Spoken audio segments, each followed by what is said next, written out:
All right. Wow. Look who it is. I'm back after a long hiatus. Let's see, though. Oh, good. There I am. I just want to make sure I could hear myself. I'm rusty. I haven't done this in a long time. I forget how to do everything. I forget how to live stream. Surprised the lighting works. This desk is literally full of dust. I haven't done this in so long. I have an explanation for that. But I don't know if I want to get into the explanation tonight. I'm not even wearing headphones because I'm not going to play any clips tonight.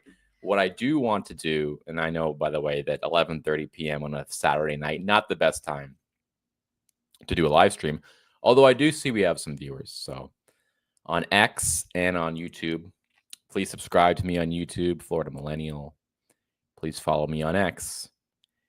Whether or not I'm going to get back into doing live streams, that's a decision I have to make. But I do feel I have to come on and talk about the situation that happened on Friday with Trump and Zelenskyy, because this is one of those things where I just think it's too big of an event for me not to comment. I was on X tonight and I saw that Dave Portnoy did like a 15-minute monologue on this. And I thought, well, if Dave Portnoy is doing a monologue on this, then I should probably be commenting on it. People are saying, what the heck? Where have you been?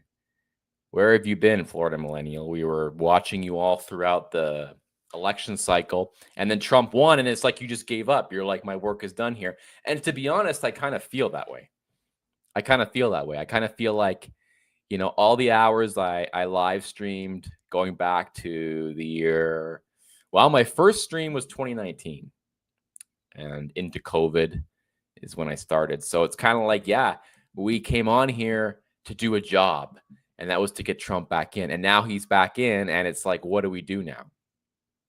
But I told people, don't worry, there's going to be plenty of content for 4 years, okay? And I wanted to do a stream when he was putting the tariffs on Canada, because of course I have a little bit of an insight to Canada that others might not have through experience. And I can talk about that in a subsequent stream too, because the tariffs are set to go on this week. I'm sure there will be more news about that, almost undoubtedly. So, but the issue this week is Zelensky's visit to the White House. And I want to talk about it because it is so illustrative. It's not just about Ukraine and Russia. I think the meeting that took place with Trump and Zelenskyy and JD Vance in the periphery, I think it really perfectly describes what is going on and what has been going on with American foreign policy for so long, and the way in which Trump approaches it in such a different aspect, in such a refreshing aspect. And I'm not here to tell you, I'm not here to glaze Trump and say he's doing amazing no matter what. That's never actually what I wanted this channel to be about. And you can remember going back many, many months where I was criticizing the Trump campaign for focusing on the wrong things. I never thought that focusing on inflation was a good idea. I always thought that focusing on tariffs and jobs and outsourcing and things like that were a much, much better approach. But I don't want to relitigate the election. My point is, I'm not here to compliment Trump no matter what he does. I will criticize him if I think he's going in the wrong direction. And there are some instances where I do think he is. Tonight, I'm not going to go into all that. But I think the meeting with Zelenskyy really provides an insight, not just into Trump's vision of the world and how American foreign policy should be conducted, but it also shows us and shows the world not just how a negotiation goes, because there's a lot of people who are saying this should not be happening. This should not be playing out in front of the American people in the press. And even JD Vance said something like that while it was happening. And he turned to Zelenskyy and he said, "Sir, this should not be happening in front of the cameras, and you're turning it into." And then I'm thinking to myself, no, it should be in front of the cameras. This is what the world needs to see. And before I could even finish the thought, Trump hopped in and said, "No, I kind of like it that it's in front of the cameras." So he gets it, honestly. And you hear JD Vance chirping in, and it just proves that he doesn't get it. I mean, there are some things he said that were beneficial, but let's get down to it. So Zelensky comes to the White House. First of all, he comes in his gym outfit, his gym attire, sweat fatigues, and Trump instantly gives him a backhanded compliment. As he's walking in the door, he says, "Oh, it looks like you dressed up for the occasion," which of course is Trump's way of saying, "What the hell are you doing coming in here like looking like this?" So right off the bat, he got off to a bad start. You'd think when a guy like Zelensky knows his country is in jeopardy of falling and this meeting is very important for him, he would do maybe a little research on Trump. Donald Trump is notoriously intolerant of sloppy dressers. Just happens to be the case. If you read anything about him, doesn't like it. You can tell. The guy's always in a suit. If he's not in a suit, he's in a golf outfit. I think it's pretty unbecoming when presidents and presidential candidates take off the jacket and roll up the sleeves, like make believing like they're the common man. But anyway, you'd think that the Ukrainian president Zelensky would probably have thought, maybe I should dress up. I'm going to the Oval Office. Okay. So it started off bad. I'm sure Trump was pissed right off the hop. But then the meeting goes on, and it reaches a boiling point when Zelensky says something to the effect of, America has beautiful oceans and doesn't really have to worry about anything happening, but you will feel it soon. You will feel the effect soon. My light just went out. 1 second. He says, you will feel the effects of this soon. And Trump goes, don't tell us what to feel. Don't tell us how we'll feel. We are the ones dictating the terms. And this gets into the whole problem with American foreign policy for many decades. And this also speaks to Trump's main slogan, which is America first. Now, a lot of people don't truly understand what he means by that. When he says America first, he does not mean America's number one, America's going to be number one. He means the interests of the United States are what is going to be paramount in the decision-making of the country. We are going to put our money into America. We are going to focus on American jobs, American manufacturing. If we ever get into a conflict, it will only be to benefit the United States and only the United States. So when there are billions of dollars being thrown out the window to a country that many Americans do not care about, Ukraine, when billions of dollars are going to a war that this country is clearly not going to win, the American taxpayer rightfully gets a little ticked off with that and a little sick and tired of that. And I think maybe they were willing to stomach it for, I don't know, the first couple months, the first year. Okay, let's send them money. Let's send them tanks. Let's send them whatever. And look, maybe they start to pull it out. Maybe they push the Russians back from the brink. And maybe they live to fight another day because of American assistance. But that is clearly not what's going on. Ukraine is losing the war. The Ukrainians have not been able to halt the advances. And all those sort of sanctions that were put in place on Russia and everything else, none of that worked. So the United States is in a bit of a predicament here where they are funding a failing war. And Trump being the master negotiator that he is, wants to find a deal. He wants to get an agreement.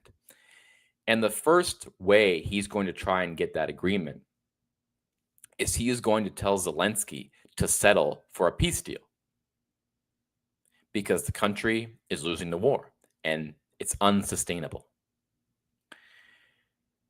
Now, what irritated Trump and JD Vance and me too, and many people, is that Zelenskyy comes not with a sort of thank you for what you've done.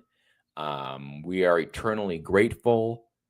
And we are looking to end this in a way where we can save face. That's how he should be coming to the meeting, saying, hey, we've got our backs up against the wall. Can you help us find and negotiate a peace where we don't lose the whole country? And instead, he has come with a handout asking for more money. And if the United States doesn't give more money, he will just chastise them for not understanding. And don't worry, if you don't give us more money, pretty soon you're going to have to deal with this problem, which, by the way, I hear that all the time. Well, if we don't stop the Russians here, who knows where they'll go? Really? I'm not so sure it would play out that way. This is a presumption that Russia would just continue to advance and take over the world. And of course, we always get the same comparison to Hitler every single time. It's just, it gets nauseating. But Trump has been talking about this for a long time. Long before Ukraine and Russia. Long before Afghanistan and Iraq and Syria and Israel and Palestine. Although actually not before that conflict. That conflict's been going on for a long time. But since the 80s, Trump has been saying, why does the United States always have to foot the bill? Why does the United States always have to sacrifice? For what exactly? Europe refuses to help. Europe refuses to even pay their fair share in defense spending to NATO, which is a separate conversation, by the way. The security of the West is underwritten essentially by the USA. And they don't get any thanks for it. No one else does any heavy lifting. No one else spends a cent on defense. Everyone else sends a little bit and pats themselves on the back for it. And then chastises the United States when they say, hey, you know what? We can't really fund this for another 10 years. Okay, we kind of got our own problems. You know, we're trying to sort out Israel, Palestine. We're trying to sort out Russia, Ukraine. And we've got our own problems here at home. We have our own debt. We have our own unemployment. We have our own issues, social issues, economic issues. We have our own foreign policy strength to worry about in other regions. But the Ukrainians come with a handout looking for more. And the United States finally, or more specifically, Trump has said, no, we're not doing it anymore. As Trump rightfully said to Zelenskyy, you don't hold the cards. You are not in a position to negotiate. You are not in a position to say, I want this, that, and the other thing. And no, I will not have a peace deal. No, you have your back against the wall right now. And so there was also a contrast between the way Trump looks at the world, which is a purely realist way of looking at the world, which is that there are powerful countries and there are countries that aren't powerful. And it is the story of world history that the powerful countries like to gobble up the less powerful countries. And in fact, the United States is rare in that it is the only, or one of the only, hegemonic powers that does not seek expansion. Now, people say, well, what about the Iraq War when they were trying to democratize the Middle East? And it's like, do you really think that was the goal of the Iraq War, to turn Iraq into Montana? I don't think so. So the United States is rare in that it is one of the few instances, if not maybe the only instance, where there is a hegemonic world power that doesn't seek expansion, that doesn't seek to expand its frontier. Russia, and you can get into all different reasons why this is happening. Um, and that's another thing. We act like we don't know why this happened. Like all of a sudden, Putin woke up one morning and thought, "Hey, I'd like to invade Ukraine." No, it wasn't really like that. It was the constant advancing of NATO, the constant uh, provocation of NATO, more and more countries entering NATO. Look at NATO's expansion and influence in the region, and it just starts to encroach on Russia. And they obviously see this as a threat. Now, without getting into all the intricacies of it, because there are both sides will give you good points about the legitimacy or the illegitimacy of the war. The point is, Ukraine is losing the war. And what we're seeing here is the contrast between the realists who understand this is the way the world is. The world is powerful and not powerful. The world is rich and not rich. Powerful countries militarily, not powerful countries militarily. And the other side, which is this sort of belief that everything is the whole world is just a group of alliances and allegiances and diplomatic relations. And if only we can harness enough soft power from this region to influence that region. And if only the aggressors would lay down their arms, then somehow we would have a lasting peace. And that's just not the way the world works. Russia seeks to expand. Ever since the fall of the Soviet Union, and you can read about Vladimir Putin and how he was personally affected by that and how he wants to reestablish Russia as a dominant power. Now, am I here to say I'm on Russia's side and I want that to happen? No. But what I'm telling you is this is the way the world works. This is the way the world operates. And these European countries, many of them, and I'm not talking about Ukraine, but many of them do not focus on military power, do not focus on arming themselves, do not focus on getting stronger, do not focus on deterring threats. They let the United States handle that. And guess what? The United States is sick and tired of handling it. Okay? They're sick and tired of footing the bill. And it just so happens that the United States now has a president who is not afraid to say that in front of the whole world and say that straight to the face of the Ukrainian president.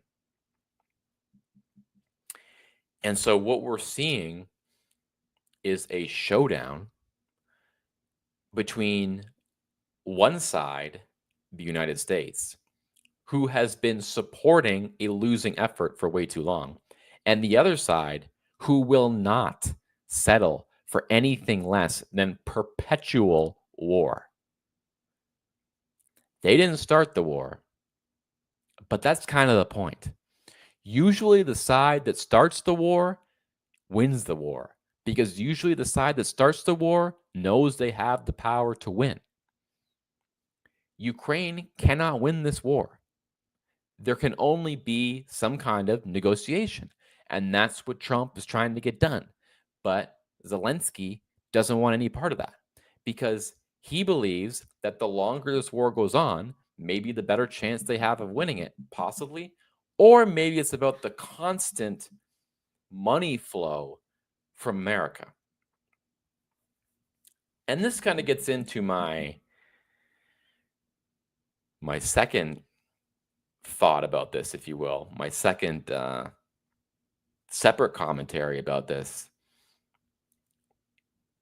because we can talk about the meeting and what was said, and one side is right, the other side's wrong. This is kind of whatever. But there is a big problem with dual allegiances in the West. And this is not a problem that is spoken about openly, because it can be a bit of a touchy subject. But there are a lot of people living in America, living in Western countries, who they may say they're America first and support the cause that Trump pushes or that other leaders push in their respective countries about sovereignty and putting their own nations ahead of the interests of others. But the second that their home, their ancestral home, is dragged into it, their grandfathers or their grandparents are from Ukraine, they're Ukrainian. So now all of a sudden, the country they're living in has to put its own interests aside to deal with the problems of this other country? Why? Especially when there's no plan for victory. And if there's no plan for victory, you start to wonder, what is the point of all this? Is the point for the money just to keep flowing? How corrupt is this nation that all the money is being sent to?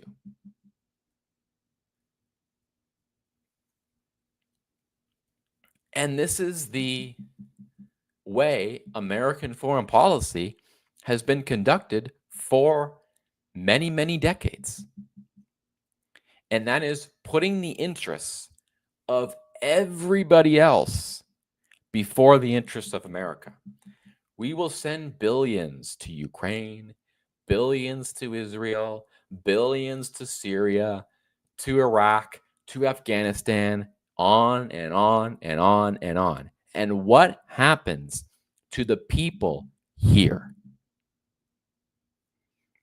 They get put in second, third, fourth, fifth, 10th place. It's as if American governments for many, many years have said, don't worry, Americans, we'll get to your problems once we've solved all of these other ones, which, by the way, are unsolvable. And so it gets to the point where not only is America expected to solve every issue and fund every foreign war, but if they dare to say, wait a second, we can't do this, it is seen as a great horror. Like, how can you not? And if you don't, this threat is going to be knocking at your door. And I remember myself making the same argument many years ago when I was a high school student, I guess you could say. Yeah, high school. And I bought into this line of, well, if we don't defeat the terrorists there, they're going to come over here. Better to defeat them there than here. Or if we don't stop Saddam Hussein from taking Kuwait, he's going to keep going. He's going to keep going and gobble up all these Middle Eastern countries. And the next thing you know, the whole Middle East is, and the same thing would go for Al-Qaeda and the extremist groups. This idea that if the United States didn't get involved, if the United States didn't send all its military power, and men and women, by the way, in the case of Iraq and Afghanistan, blood and treasure, but if the United States didn't spend billions of dollars on the borders and security and peace and democracy of other nations, that was like a great horror. How could America abandon its commitments? And to hear this coming from nations who do not give a penny, who do not lift a finger. How do you think Ukraine has gotten through with not being totally usurped in 3 weeks? One reason only: the money and tanks and artillery coming from the United States. But you never hear about that. You would never know that the whole reason Ukraine is even having a fighting chance is because of America. And they just have come to expect it. They've come to expect America will be there for us. Europe goes on constantly about how superior their countries are and how superior their democracies are. Look at our healthcare system, those barbaric Americans with their private system. Look at all our time off and paid leave, and look at all our social programs, those ugly Americans. They cannot take care of their citizens. No, we're too busy, and America's too busy taking care of citizens everywhere else. America underwrites the security of pretty much all of Europe. In NATO, go through each country in NATO and find what percentage of GDP is contributed to defense. Well, they agreed it would be what, 4 or 5%? Let's go down the list and let's figure out who's contributing what. They all depend on America to do it. And then they chastise America for not taking care of its own citizens. Look at our amazing social programs here in these socialist European countries. Well, it must be nice. It must be nice to be able to afford to spend all that money on your own citizens when you don't have to worry about all these foreign. Don't worry, America will take care of that. No more. No more. Trump is saying it's not going to happen anymore. We've spent too much. We've given too many of our own soldiers, our own fighting men and women, over to causes that have zero impact on the wealth, prosperity, well-being, and peace of the United States. By the way, fighting a country who should be an ally of the United States. Russia should be an ally. And I know we're going to hear people saying who have not gotten rid of the Cold War mentality, saying Russia is a communist country. Putin just wants to bring back the Soviet Union. Well, can we at least worry about that closer to that happening instead of pouring billions of dollars into losing causes? What Trump was doing in that meeting was finally standing up for the American taxpayer. He was finally saying, why are we funding a war that is already lost? And for how many more years are we going to do it? And why do you come in here and treat us like crap and show us no respect at all? And I know people think the attire is petty and who cares what he's wearing. No, you're coming to the Oval Office to meet the President of the United States. Wear a suit.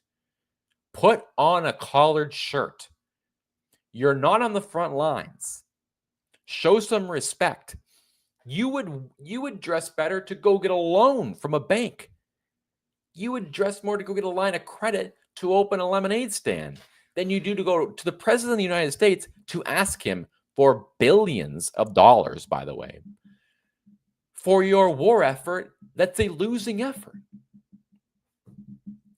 And then when they don't just slobber all over you like the Europeans do, because they can, because they don't have to worry about funding it, when they don't slobber all over you and love on you, you're indignant and you say, well, you Americans, you'll feel it soon. You just wait. Oh, yeah? What will we feel soon? I think Americans would feel a heck of a lot better if they didn't have their taxpayer dollars going into a losing war.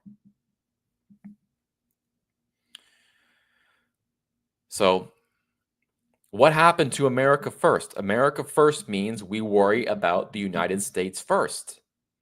We put our emphasis on America. And frankly, that's what Trump is doing with the tariffs. And I'm not going to get into the whole tariff argument right now, but it is true that there are many nations who gain more than they lose out of their trade relationship with America. And somehow America is just expected to sit there and take it. Like, I'll use Canada as a small example. And Trump always goes on about the fentanyl coming in on the Canadian border. But let me tell you something, that's not the major reason for tariffs. I mean, I'm sure there maybe is some fentanyl coming in, but that's not the major reason. And he used to talk about the main reason all the time. The main reason is NATO. Think about NATO, and you go back, and there was an agreement. If NATO is going to work, and the ironic thing about this, fix my hair. The ironic thing about this is, make sure I look good first. The ironic thing about all this is that they claim that Trump is the one trying to destroy NATO, when all he's doing is demanding that everyone live up to their old agreements. They hold up their end of the bargain. Let's use Canada as an example. They're in NATO. Do they contribute the 4 or 5% that they agreed upon? No, they contribute, I think it's 2%. So the United States is going to pick up for the countries who don't want to contribute what they want to contribute. And when the United States finally says, or when Donald Trump on behalf of the United States taxpayer says, hey, could you guys maybe live up to your end of the bargain and get it up to 3, 4, 5% maybe? Trump is accused of wanting to destroy NATO. He's the one trying to save NATO. Same thing here.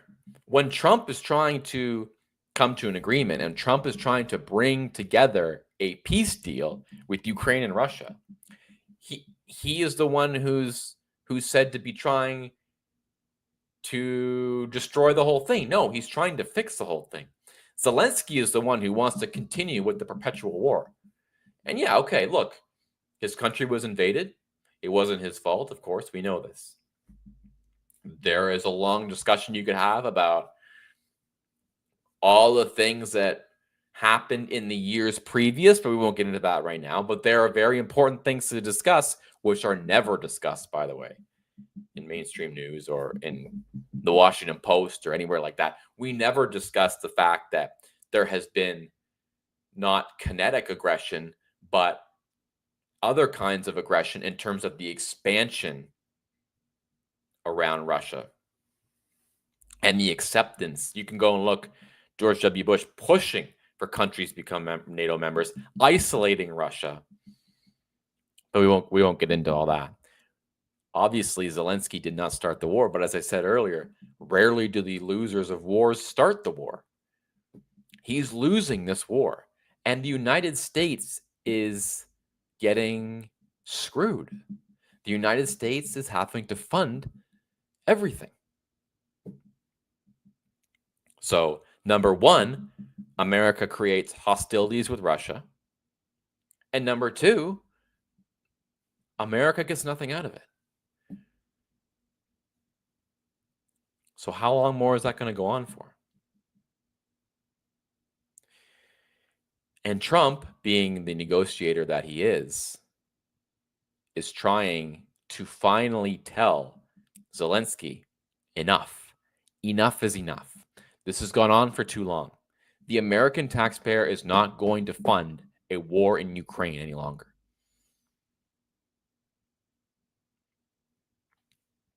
And J.D. Vance says,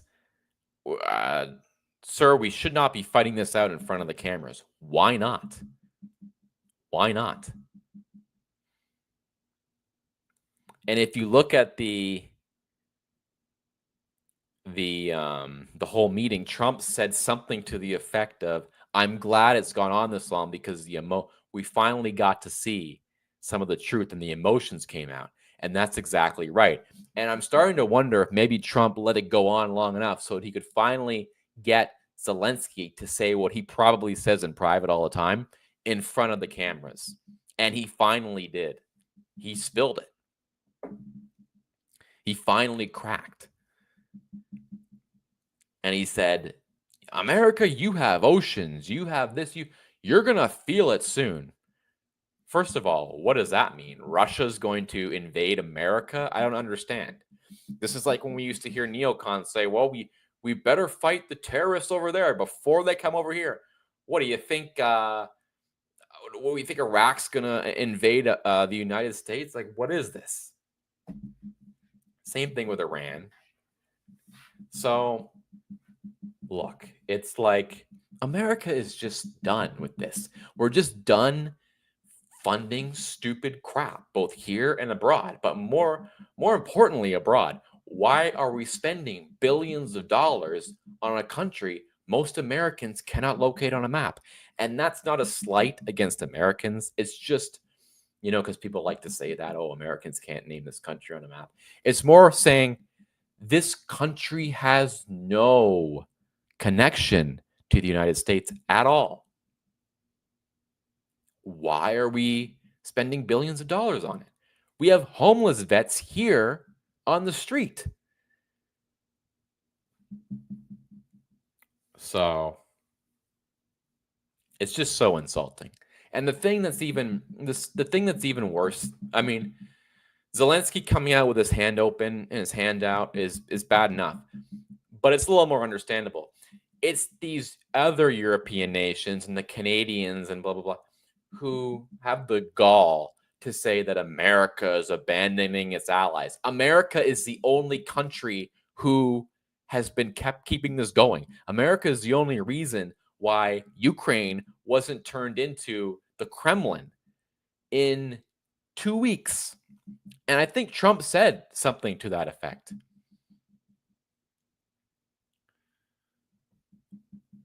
So it's a clash. It's a clash between the realists who understand that this is the way the world is. And someone said to me the other day, why pressure Zelensky to come to an agreement? Why not just pressure Putin to back off?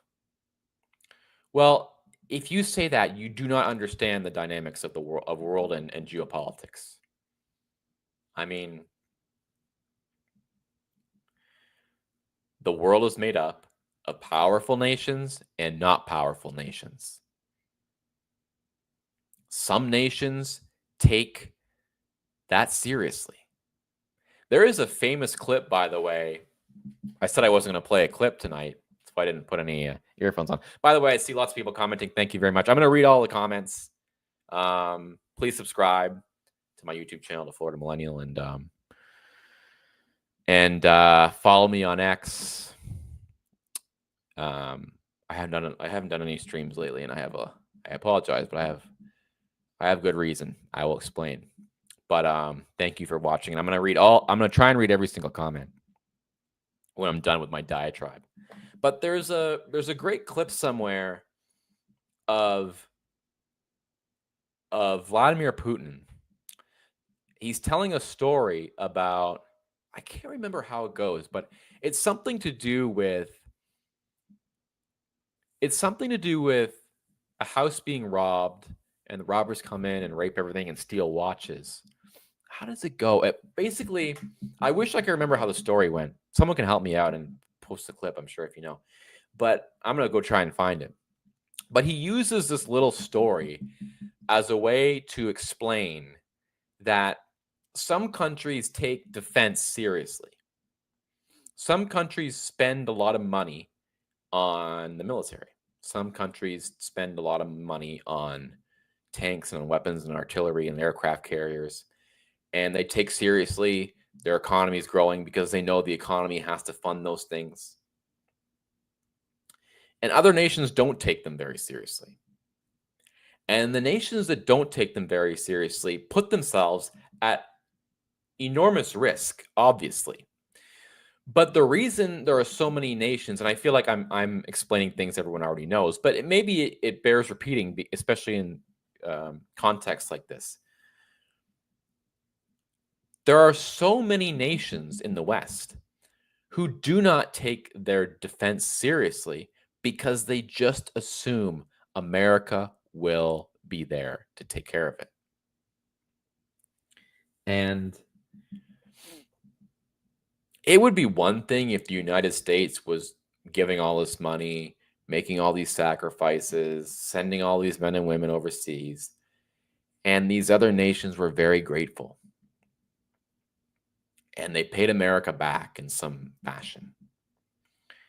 But it's actually the opposite is what happens.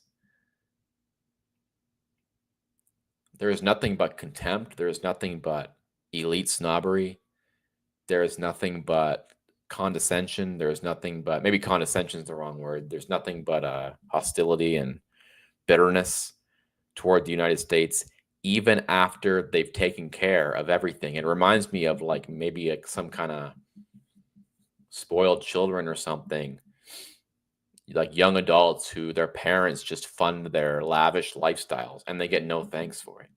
And when daddy finally says like, hey, I can't do this anymore. I can't give you money to get boob jobs and lip filler. The daughter just like lashes out and says, how could you? That's basically what the Washington Post and the media intelligentsia and these Ian Brenner types are like. How dare America not take care of everyone else but itself for another 10 years? So, Trump may seem aggressive in that argument, and I'm glad he is. Someone needs to be aggressive. Someone needs to say, no, not anymore. No longer. We've had it. Stop. Stop coming here with a hand open, expecting. It's the expecting, too. It's you will do this for us, or else the security of the world, or else you will feel the pain. You will feel the influence unless you give us another 50 billion, another 100 billion. And Europe gives nothing. Europe, who is there, by the way, on the continent. You talk about oceans? Yeah. Why don't you go to the people across the ocean right next to you who won't help you? Because they can't help you. Because they focus on other things. There's a great clip in the West Wing. Great TV show, by the way. Total liberal writer and everything, but whatever. Where Leo McGarry, the White House chief of staff, has to go to the Swedish embassy. I think it has to do with Iran or something. He had to go to the Swedish embassy because he's trying to mediate some conflict. And he goes to the Swedish embassy in DC, and it's lavish, it's whatever. And someone says, boy, look at this place. How do they afford all this? This is impressive. Wow. And Leo McGarry says, it's easy to afford things like this when you don't have to have a defense budget.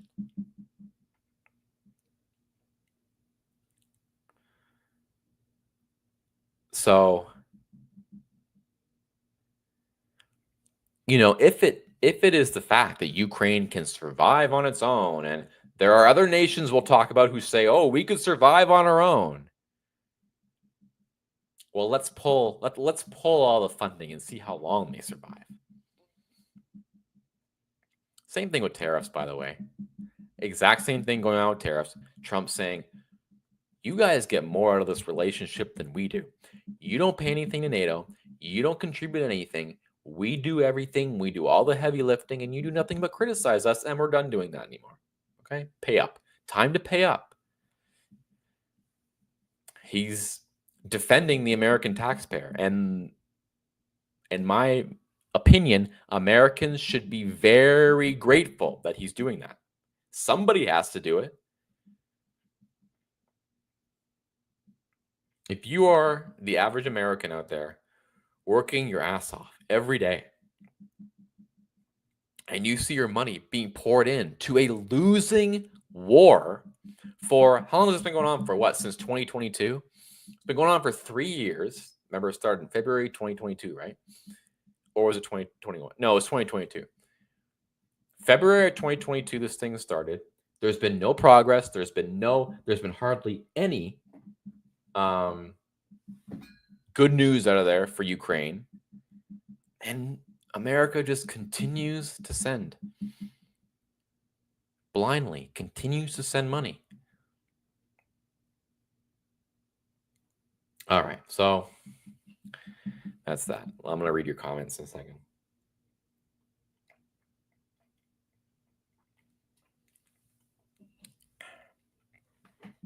All right. Wow, lots of action here tonight. By the way, please subscribe to my YouTube channel, Florida Millennial. Smash the subscribe button. I think it's in the bottom right-hand corner, which is here, right?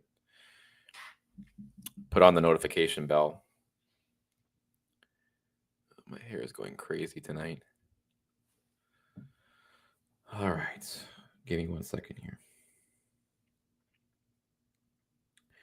Another thing that's kind of funny is, like, aside from the actual serious conversation about American foreign policy, is just Trump's total dominance and alpha energy. Like that part where he's just sitting like this and he's like, you do not have the cards. You do not have the cards. And Zelensky just going, well, I am not playing cards. I'm not playing cards. Like, totally missing the point. You do not have the cards. You do not have the cards. You do not have the cards. He just overpowers you. He's actually he's so good at that. And you see the contrast, by the way. I'm not going to get into all this stuff about, oh, JD Vance is going to be the next. We can't wait for JD Vance to be the 2028 candidate. I'm like, seriously? When 2028 comes, I'm just going to be like, yeah, like, let the Democrats win. Seriously, like, let them have it. Not actually, but like, all these other politicians just suck. Trump's sitting there. He's just like, you're not treating us with respect. You're not treating us with respect. And then you go to JD Vance and he's just like, sir, you have to admit that you are running out of forces. You are running out of conscripts. And then Zelensky goes, have you been to Ukraine? Have you been to Ukraine?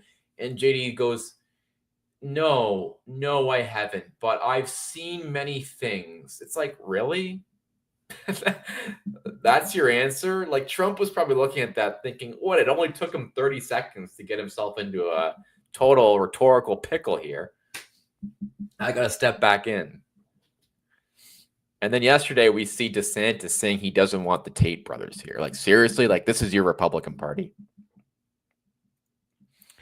But then Trump, total alpha dominance. And when Zelensky arrives, he goes, I'm glad you dressed up for the occasion. I'm glad you dressed up. Look, he dressed up. Like, total backhanded compliment. Yeah, I just love to see it. You know, I got a text message. I was working and it was like whatever. I got a text message from somebody and it said, Trump and Zelensky fighting in the Oval Office. I was like, oh, I can't wait for this. I'm like, I cannot wait to get off work and watch this.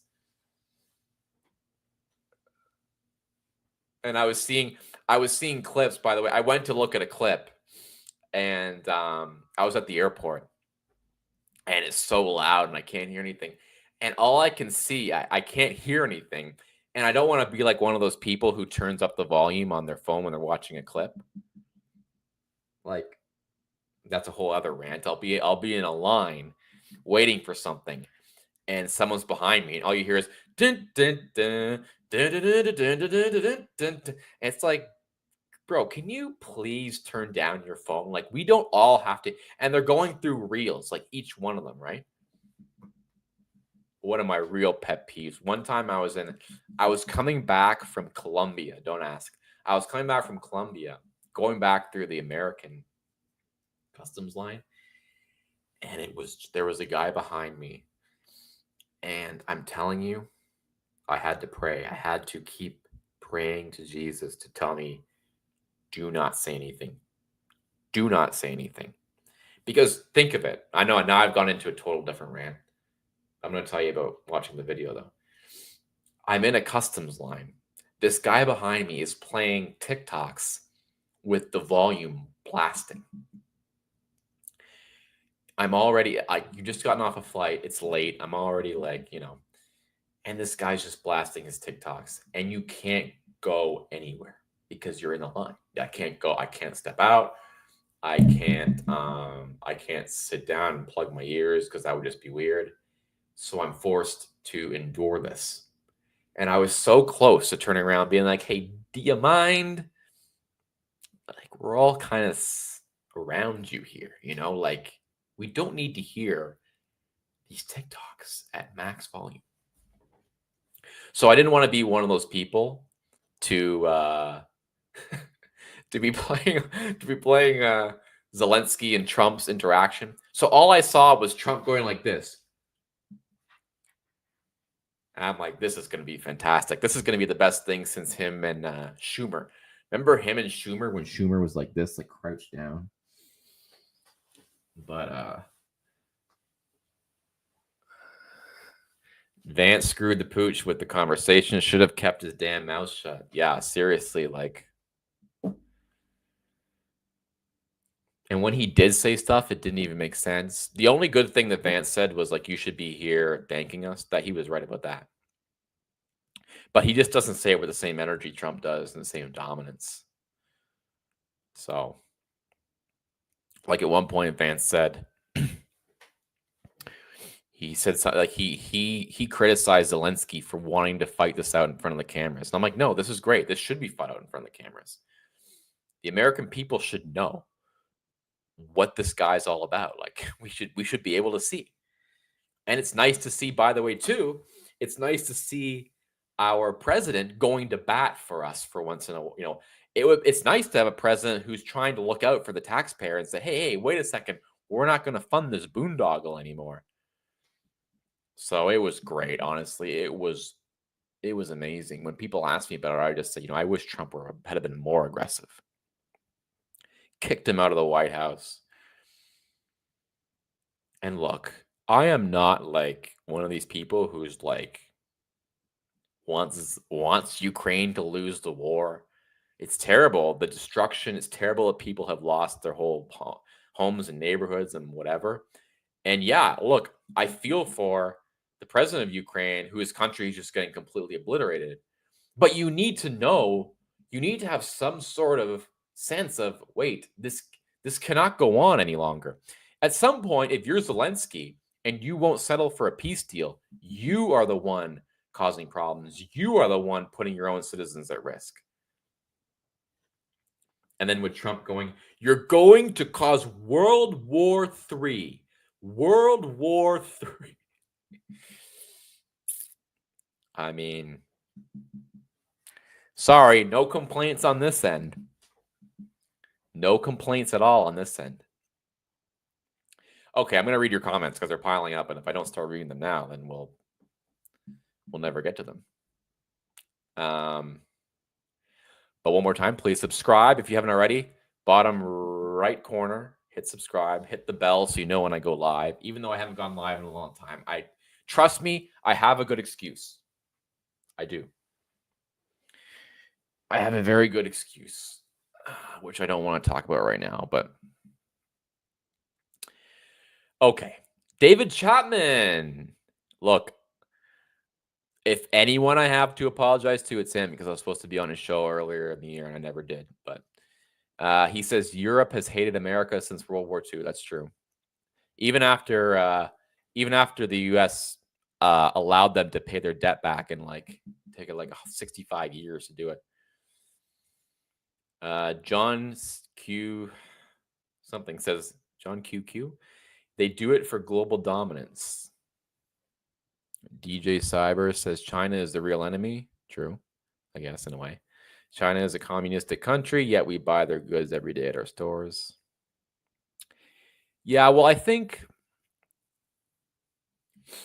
part of the tariffs on U.S. and or on Canada and Mexico has to do with him signaling to China that he's serious about the tariff stuff. GN Channel says you instigated this whole war with your BS promises of NATO and how Ukraine should never back down and fight for democracy.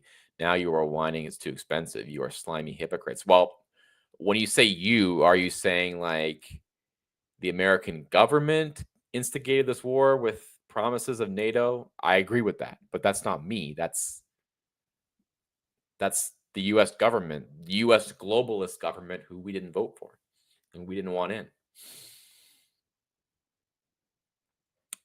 DJ Cyber says not even 2%. Yeah, I don't even know what it is. Like, what does Canada contribute? Probably not even. I have a background in Canada. I lived in Canada for a long time, so full disclosure. And I know what Canadians are like. And I could do I'm probably going to do a whole stream on that, on the 51st state stuff. And it's just, yeah. Heavy danger. JD was a retard in that meeting. Yeah, I agree. Can I say retard here? The history playbook. Wait a second, David Chapman. You changed your name halfway through. That's you. When you lost Lindsey Graham. Yeah, I was totally shocked by that, by the way.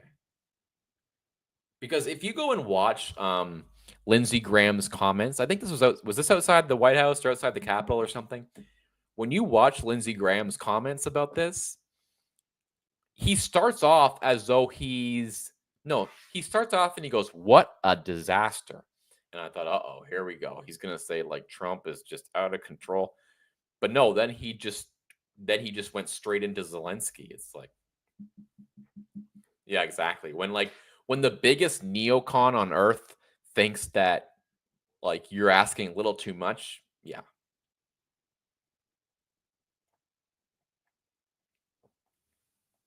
Military equipment was given, not cash. Whoa, how do you think what is that supposed to mean? Military equipment costs money. Costs the U.S. government money. From private companies who make it, which is known as the military industrial complex, which is another weird thing.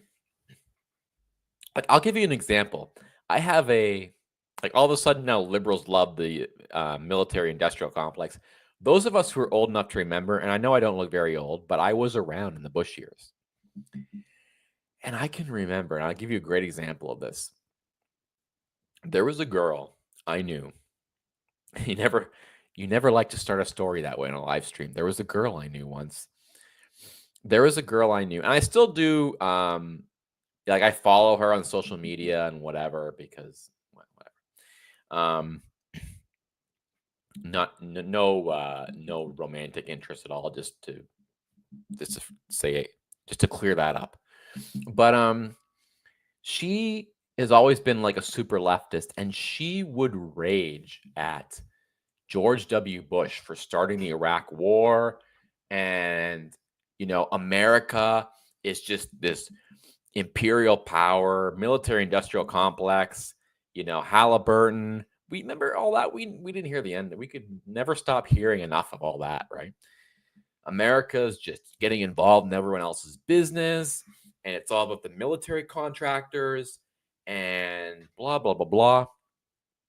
And now all of a sudden, it's like, no, we have to keep sending tanks to Ukraine. It's like, do you guys know how much of a 180 you've done in the last decade?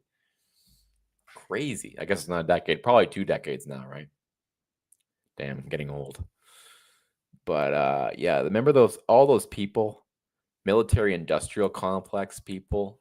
Now they like love the military industrial complex. I remember funny enough, I remember the same girl, I commented once because I don't usually comment, but I was like, I have to comment here about how like how much money America spent, how much help America, you know, and her response was, well, actually, it benefits the US too, because think of all the people making the tanks and the companies, Lockheed Martin, whatever. I'm thinking, oh wow, I'm glad we've come around to this epiphany support for Lockheed Martin. You know, this like Bush hating liberal now thinks Lockheed Martin needs to make more tanks.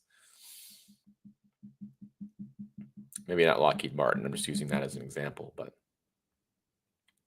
Russia can have America.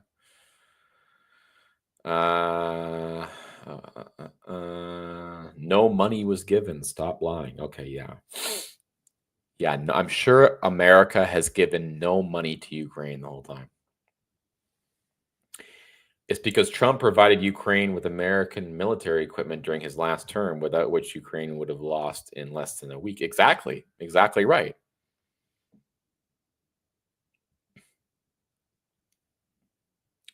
Point is, it's one thing to give Ukraine military equipment when there's like a threat of Russia invading as a deterrent. Okay. That's one thing. Giving Ukraine military equipment month on month on month, year on year on year, when they are clearly losing the war, is something totally different. Excuse me while I wipe my nose. I know that's disgusting, but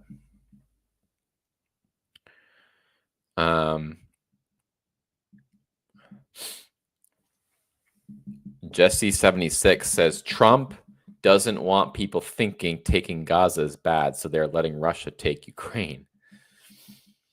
Well, I did see the photo, the AI photo that Trump posted of him and Netanyahu laying by the pool in the new Gaza, the new golden Gaza.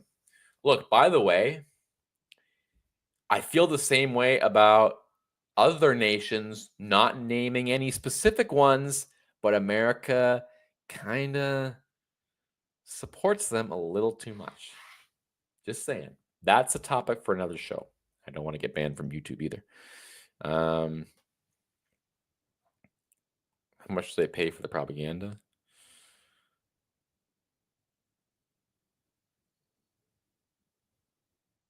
Your heart, Jesse76 says your heart is in the right place, but you're being conned like Trump coin. LOL. Okay. Mary Blackston, no money for Zelenskyy. Yeah, I agree. Natalia Ukalenko. This sounds like someone commenting from the Kremlin. Americans don't understand who Putin is, how many people he killed, even in Russia. Okay, maybe not. No, I understand who Putin is. That's why I said I'm a realist. I understand Putin is power hungry. What do you want us to go and say, please, pretty please, Vladimir, stop? The world is a dangerous place, okay? We're not going to fix that with global alliances and cooperation and this total liberal BS worldview where we live in a global community, and the global community is going to denounce Vladimir Putin. And the global community must support Ukraine by wearing a Ukraine pin, lapel pin, and waving our flag and putting a Ukraine emoji flag in our X bio. Totally delusional. Jesse76, we have military bases all over Europe. That's they give back. If Europe didn't like us, they'd already hand kick us out. I don't know what that means. Donna, Europe has provided more than the USA. Have they? Really? Even if they had, that's all of Europe. We are one nation. If Europe's contributed more, why is America the first stop on the give me some more trip?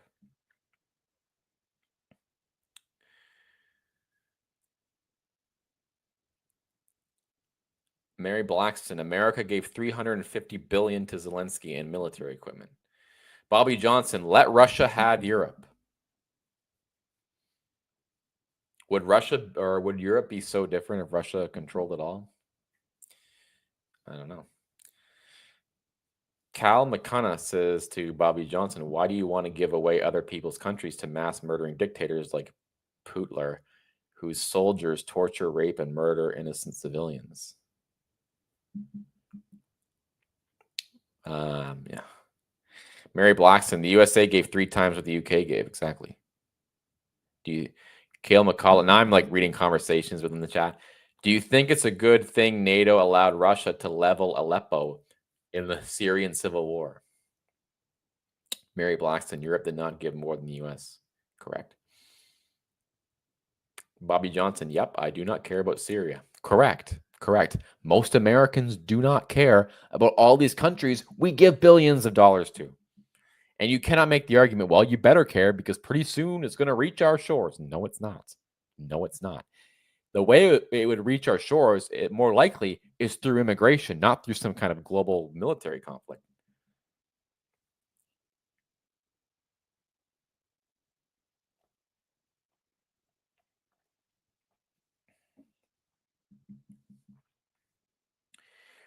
Kale McConnell, do you support Russia murdering 7 million people in the Holodomor famine genocide in 1932, which caused the Holocaust? That's what happened when Russia had hegemony. Bro, we are talking about things that happened in 1923. Please stop.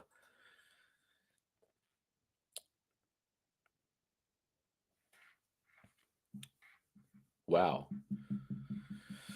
Okay. You guys are like, look, I love the comments. Thank you. Please subscribe. Zelenskyy wants to put Europeans and U.S. troops in the ground to bait World War III. Possible. The U.S. is always getting baited to put troops in the ground everywhere. And Trump is the first one who's like, yeah, I don't think we're going to do that. Now, to be fair, Biden was sort of like that. Like Biden didn't like the idea. He wanted to get out of Afghanistan. Yes, it was a disaster, but I don't think Biden was totally like in favor of putting U.S. troops in the ground. But honestly, when you're giving a country tanks, you might as well be doing that.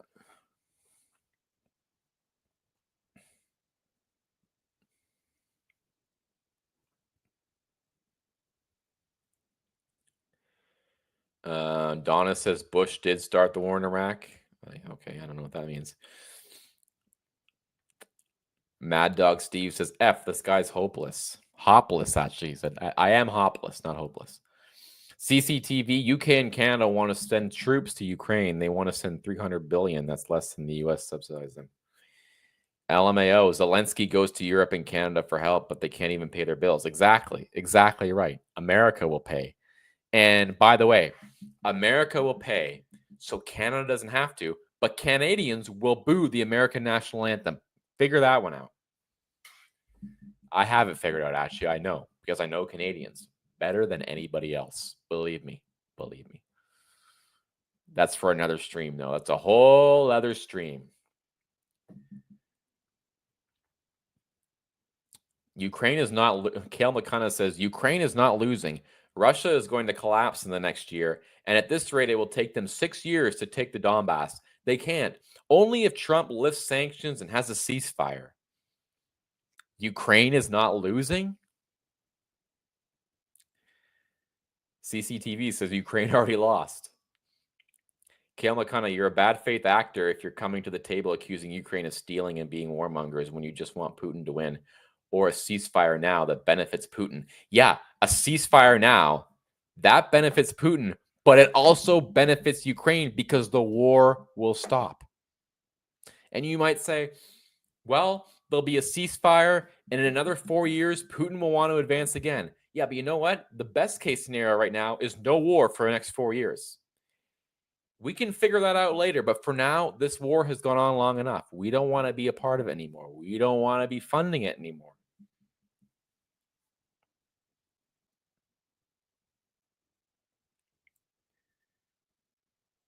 Kale McConnell, just because the front lines aren't moving doesn't mean Ukraine is losing. That's dumb. That means Ukraine is successfully stopping the invasion. No, they are not successfully stopping the invasion.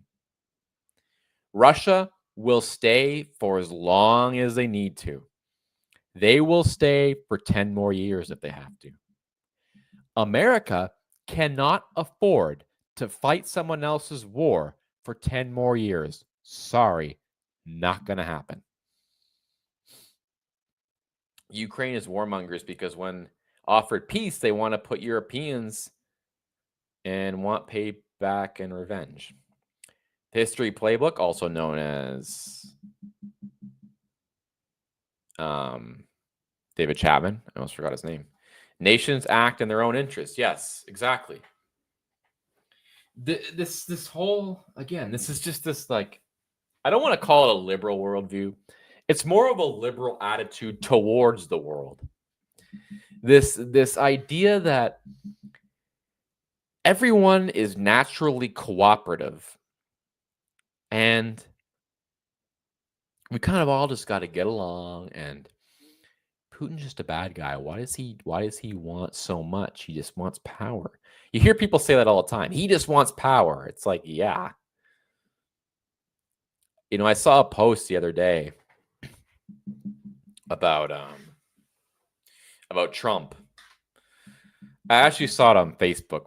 Big mistake going on Facebook, by the way. The whole thing is just boomers complaining about Trump. It's like all the people who do not read books, do not know pretty much anything. They're all complaining about Trump and telling us what they think about tariffs. Like, seriously? Like, the people you see posting on there, they are the last person you would ever have a conversation with about economics. But they're going to tell you how tariffs work, and like, here's how much money Canada is really subsidized. It's like, please. But anyway, there's this post I saw on Facebook. I rarely go on Facebook. Every now and then I'll go on just to see, and I regret it every single time. But it was by Arlene Dickinson. I don't know if you know who Arlene Dickinson is, but before Shark Tank, there was something called Dragon's Den, and it was a Canadian TV show. And that's where Kevin O'Leary got his start in television. Obviously, Kevin O'Leary was very rich before that, which is why he was on the show called Dragon's Den. Same premise as Shark Tank, only it was a Canadian show on the CBC. And someone also on that show who was like the Barbara Corcoran of Canada was Arlene Dickinson, total leftist. Anyway, she posted something, and this is when the tariff thing was going on. Well, it still is going on, but when it started in the 51st state and all that. And she goes something to the effect of, should I read it? No, I probably shouldn't. She goes something to the effect of, Trump is just a bully, and he just wants power.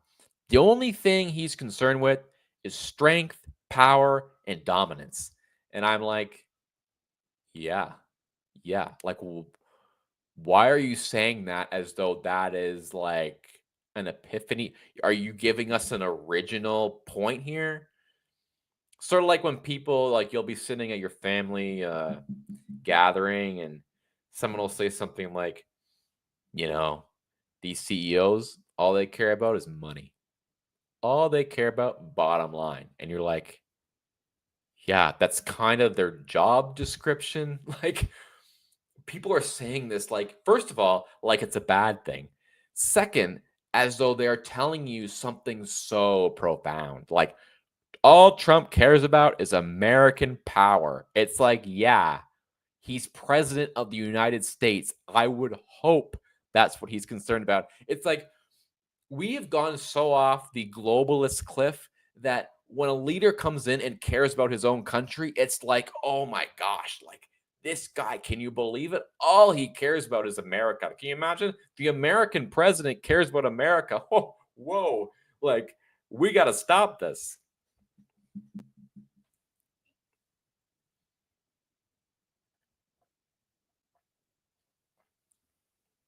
put the British and Canadians on the front lines. What do you want to? You want to fight? You want to make the Ukrainians really lose? The minerals deal was a security guarantee. I don't know if there is a language problem, but Rubio looked upset before the meeting. I don't know about that. That could be true because there's a whole other. The mineral thing is a whole other aspect. I didn't even touch on that today, but for tonight. There isn't a language barrier. Zelenskyy is knowingly and intentionally trying to create a world war and continue mass human sacrifice at the world's detriment. CCTV also says he would damage the entire world's economy and sacrifice all his people for minerals. Donna says this kid is pure maggot. Well, at least he didn't start that word with F.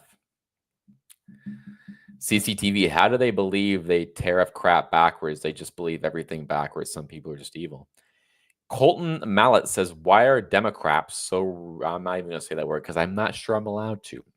It's not because I don't want to. It's because I'm not sure I'm allowed to on here. CCTV, virtue signaling gone schizophrenic. Donna, Putin is a dictator. Yes, and so. Stan Lee 6 says, Biden called out Zelensky's ungrateful attitude 2 years ago. Did he? I don't remember that. It's possible. Donna, tariffs are a tax that are paid by the consumers. See, this is like the family member going, CEOs, all they care about, bottom line, profits. Thanks. Colton Mallet, then why did he give him $300 billion of our money? CCTV, Zelenskyy watched G.I. Joe one time and was like, yeah, that's for me. That's me. Vietnam Flashback says, why do we keep increasing support for Israel so much if we are America first now? My man making my point, okay? I didn't want to say it, but you said it.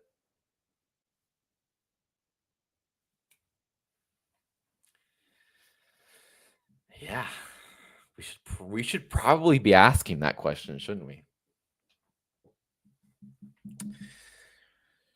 You know, it's like you hear all these people saying, okay, look, Vietnam flashback, you've really done it now. You're going to get me on another. You really want to get me on another rant?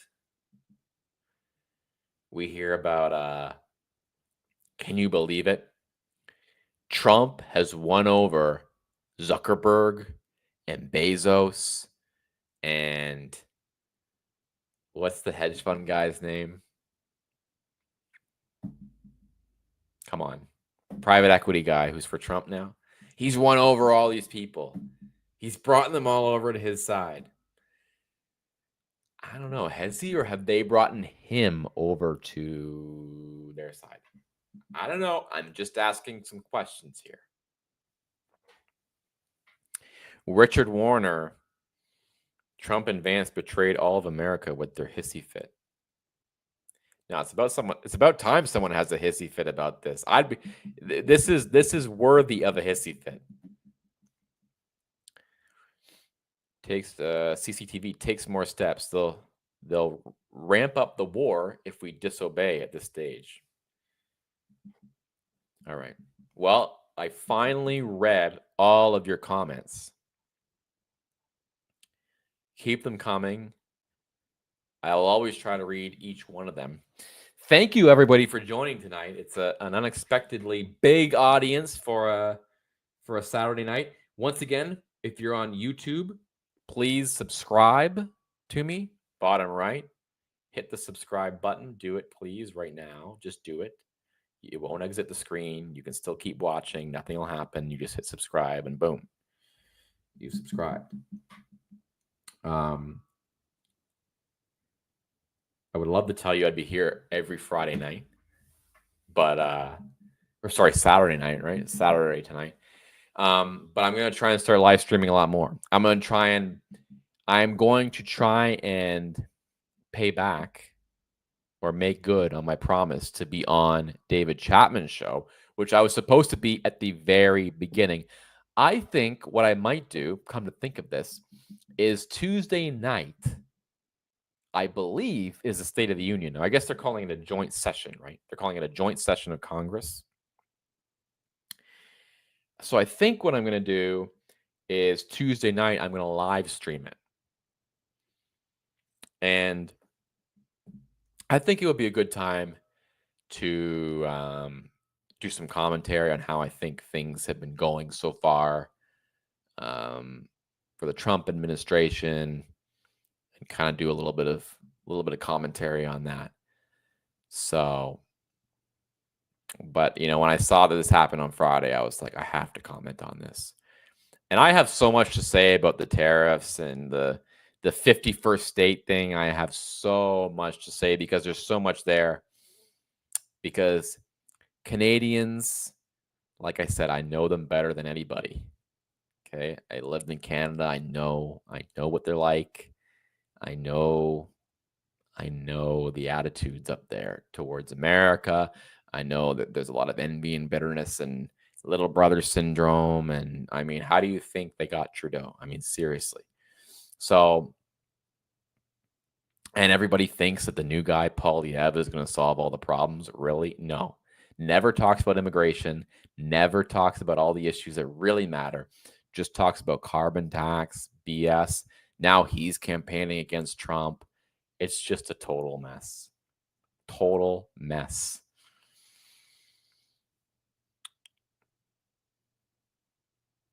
All the program. Okay, Richard Warner says, all the programs, the border, crime, drain the swamp, tax cuts, true hearts working and believing, betrayed because Trump wanted to win Nobel Peace Prize. I have no idea what that means, but thank you. Alex Survey says, do you think that Zelensky sold lives of Ukrainians for applauses of Westerners to his speeches? Well, this is a good question, and I've thought about this. Like, what is Zelensky's angle in all this? And look, when I do streams on here, I told you, I am not going to just glaze Trump. Like, this is not going to be like the Sean Hannity show here, okay? I'm not going to like just tell you like Trump's doing an amazing job no matter what. Anyone who watched my streams during the campaign, 2024 campaign, knows that I am not like that. Like, I will tell you when I think Trump's gone off the rails. I have been a Trump supporter since 2015, since the first day he walked out. All these Johnny-come-latelys, I mean, seriously, I've been there since the beginning, okay? So, but my point is, I also want to say, not only will I never just glaze Trump, I will always tell you when I don't know what I don't know. There's a lot about Zelensky's rise to power, the dynamics in the internal politics in the Ukraine that I don't know about.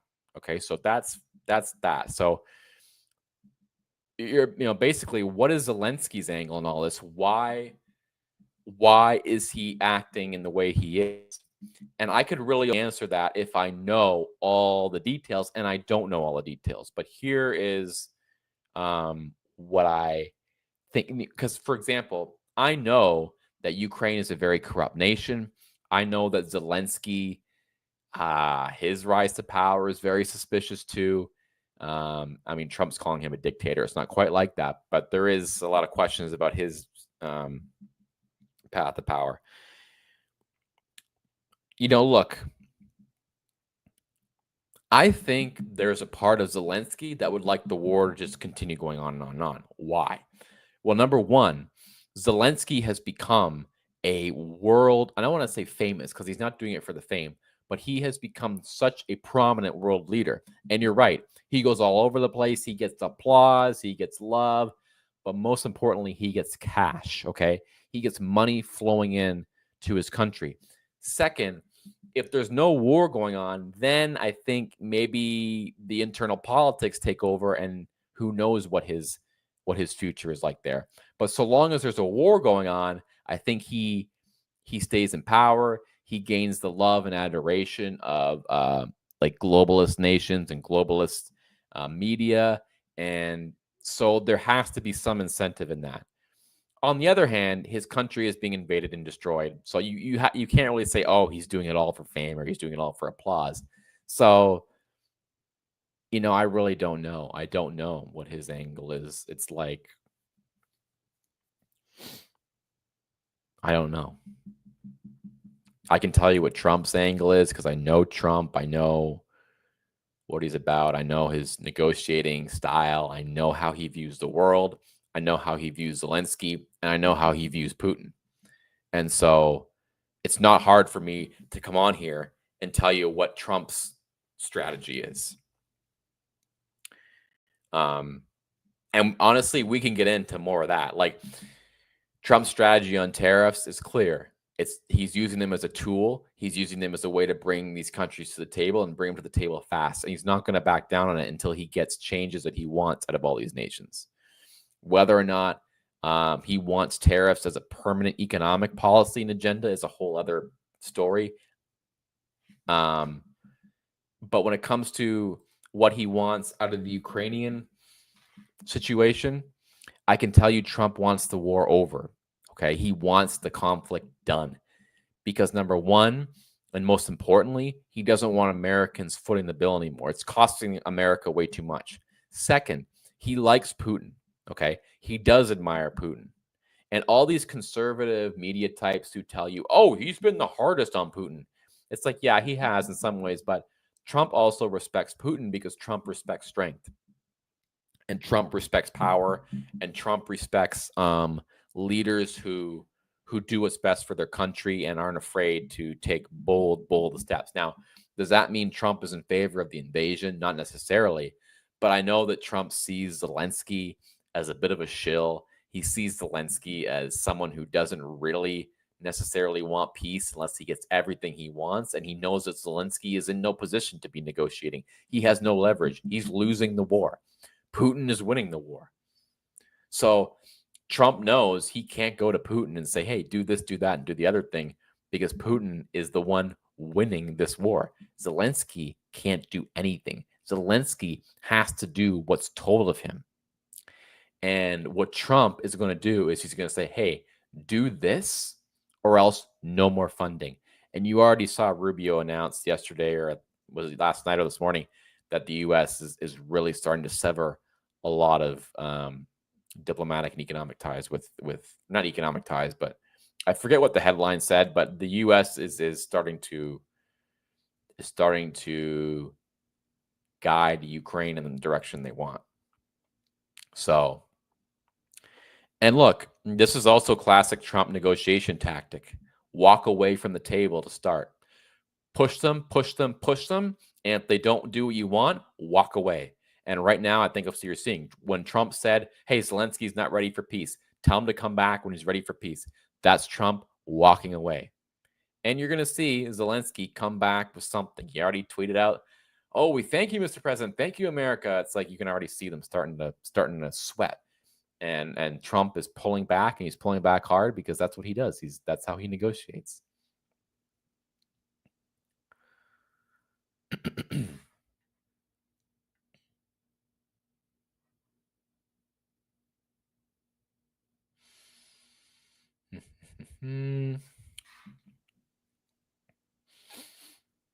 Anna Park says, you are so clueless. Don't comment on what you don't know. CCTV, well, I do know, blah, blah, blah. Whippersnapper says, Zelensky only called Putin an evil dictator killer 13 times in 45 minutes. He is not looking for peace. He wants to prolong the war to stay in power. Yeah, that's what it seems like. I mean, if Zelensky truly wanted peace, he would make so many different moves than what he's making right now.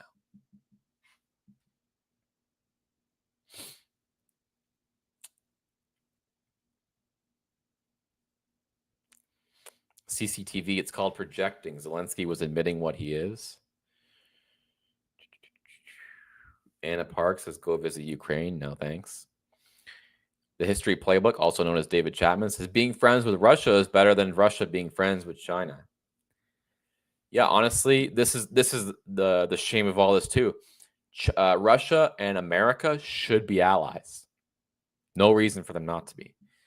The only people who think that China or that Russia and America shouldn't be allies is people who like boomers who still think it's like Ronald Reagan fighting the Soviet Union. It's not that anymore. Russia has big problems, but Russia is an orthodox religious nation. Russia is a in many ways a conservative nation. Russia is anti-globalist, and just saying, why would we want to be going to war or supporting the country fighting the country who is anti-globalist? I don't know. Maybe because America has slipped into becoming a globalist nation and Trump is the only one trying to stop that. I know it's a lot deeper than that and a lot more. I'm simplifying it, but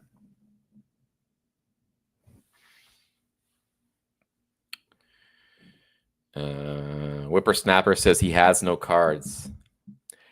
You have no cards. You have no. I saw a meme or like a meme and a reel, I guess, and it was like Trump and Zelensky like imposed on a group playing Risk. The board game Risk.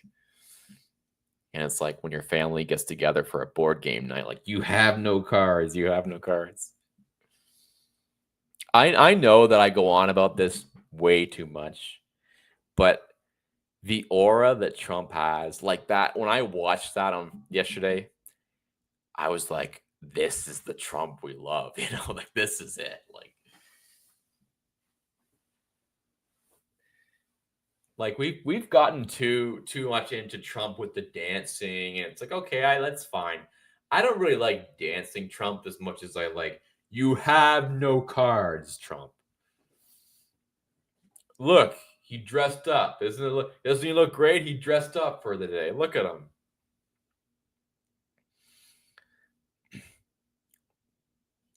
Well, Rand, did he say it to Rand Paul or Jeb Bush? I think it was Rand Paul. Well, Rand, I'm in the middle of the stage. You're there. You're going to keep going until you fall. Eventually, you're just going to fall off the stage.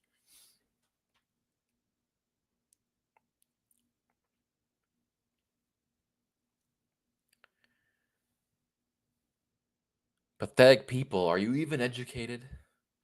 Tina O, how much does Russians pay you?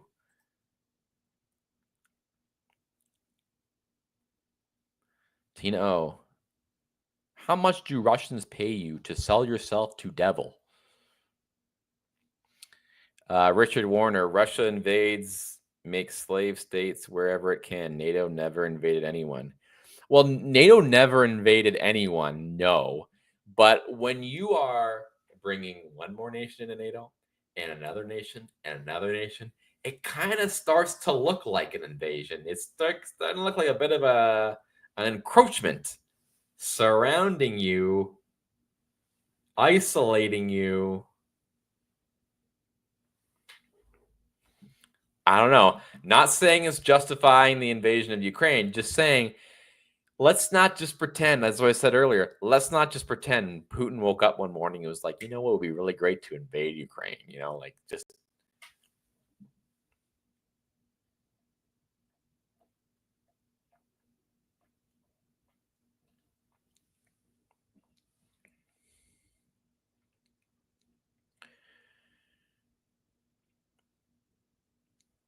Trump and Vance acted like true white trash clodhoppers. Yeah, well, if it takes white trash to defend the American taxpayer, please bring it on.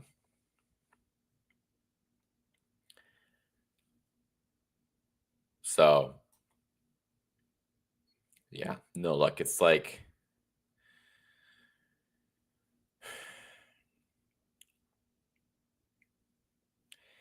and I mentioned this earlier too, and I'm not going to go on much longer, but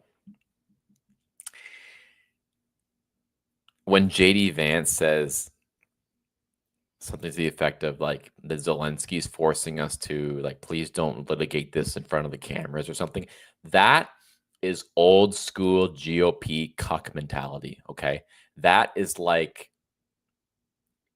they're all the same. I'm telling you, they are all the same. DeSantis, Vance, All of them. They all do things the old way. They all play by the old playbook. Trump is a different animal, man. Trump is a total Chad alpha man, and he just does not care, okay? He does not care.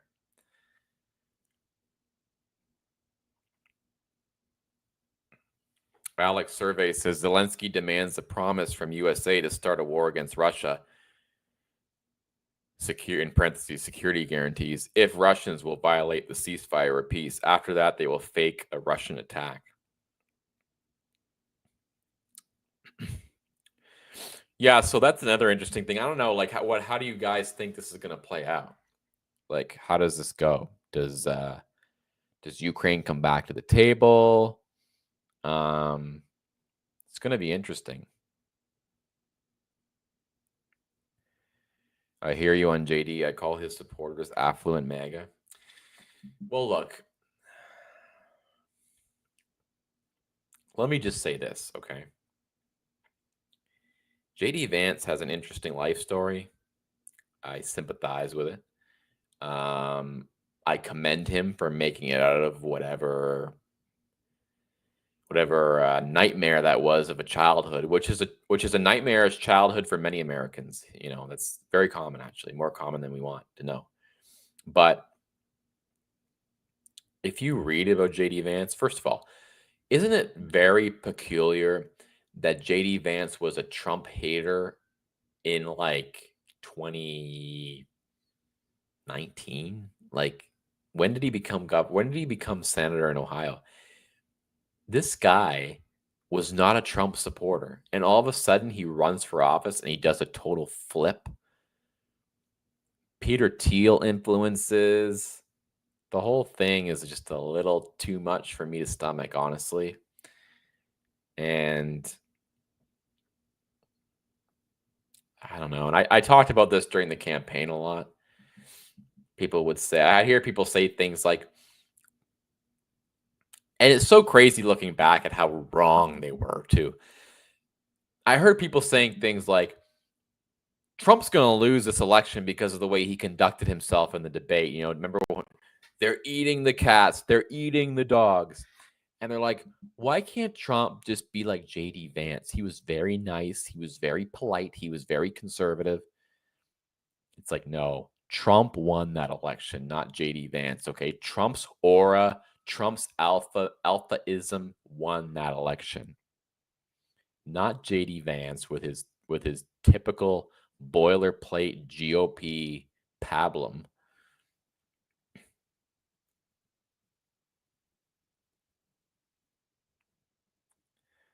Vance is a lapdog. Ukraine, Azov Battalion are Nazi drug addicts.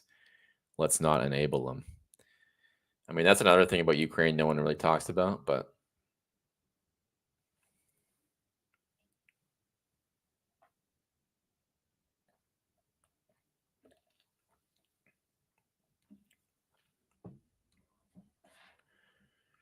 all right, guys, I got to go to church in the morning. It's been fun hanging out with you, though.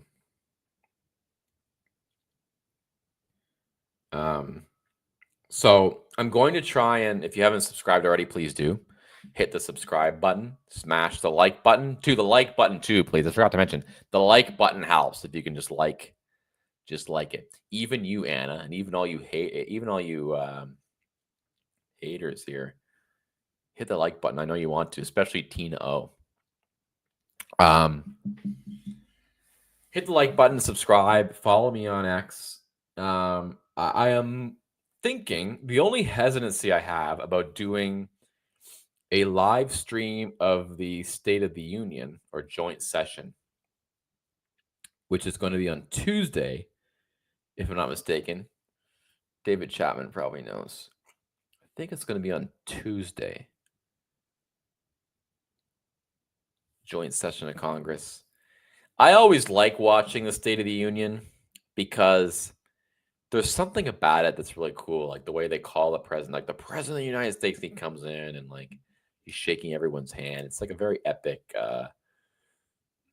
It's something that America does that's very sort of. It's like something you. What's the word I'm looking for? It's very late. Like it's something that the British would do. A pageantry. Like there's a lot of pageantry to the State of the Union that I like. A lot of tradition, pageantry. Um, it's just kind of interesting. It's an interesting show of American power. President standing there on the podium. Everyone's kind of like below him, like clapping like seals. You know, camera goes to like Ted Cruz, and he's like, you know. So, just curious, what church? I go to like I guess you could call it an evangelical church, non-denominational. I don't want to name. I don't want to name the church because then, like, yeah, I don't want to name the church, but it's in Florida. How about that? It's in, as Rush used to say, it's in sunny South Florida.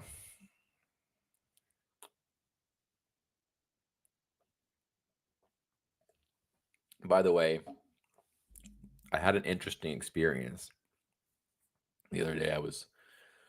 I had to drive to a mechanic for my car, and the area that I drive to, well, I'm in South Florida. Okay, I'm not going to give away my exact location, but the area that I drive to is like it's I don't want to say poor, but it's like very lower class people. Um and it's like all Hispanic. Like nobody in a 20-mile radius of this mechanic speaks English. Okay? And what I found interesting is I'm driving through these areas and you're seeing Trump flags everywhere.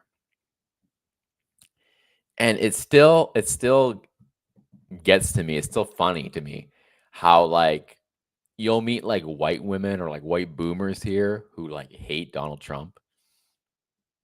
And then you'll meet like people like Cubans and Colombians and Venezuelans who like don't even speak English, who love him. It's like, can you imagine how much that must piss off Democrats and liberals? Like their heads must explode when they try and rationalize how this is the case. Um I don't know why I'm sharing that, but it was just a thought I had the other day when I went to like you just see these places of Trump flags and crazy. Christian hero, very good, very good. Yeah, one of the things that I struggle with is being Christian and wanting to conduct myself in a way that's dignified and is in line with my Christian beliefs. Because when I'm watching um what's going on in the world, like some things I'm very I want to rant about and I want to like just go on and on about. So it's tough. It's a tough balance, you know. And I think a lot of Christian people, if we want to bring it back to Trump again, a lot of Christian people don't like him because they think he's like too aggressive or whatever. And my answer to them is like what do you really want? Like, do you want the country to be Christian? Do you want the country to be saved? Because if the country is to be saved, unfortunately, we need someone like him who is tough and who's strong and who's at times crass. Like, unfortunately, that's what's required. Okay. And I know they would much prefer the nice JD Vance or someone else. They're so wistful for like Ronald Reagan. Like, I wish we could have. They always say, you know, Reagan won and he didn't act like a fool. He didn't tweet. It's like, Yeah, because it was 1980 and the opposition was what? Tip O'Neill? Like, America is fighting for survival here, okay? The enemies of America and the globalist power structure will stop at nothing. And you think that if we're like a little more polite and statesmanly, like that's gonna save the country?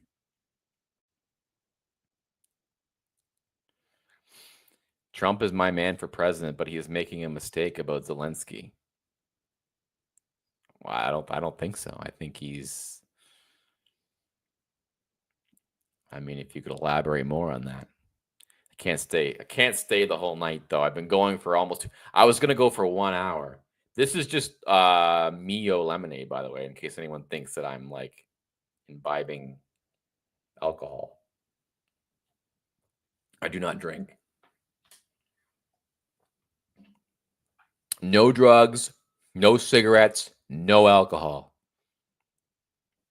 Dad, please stop saying it. No drugs.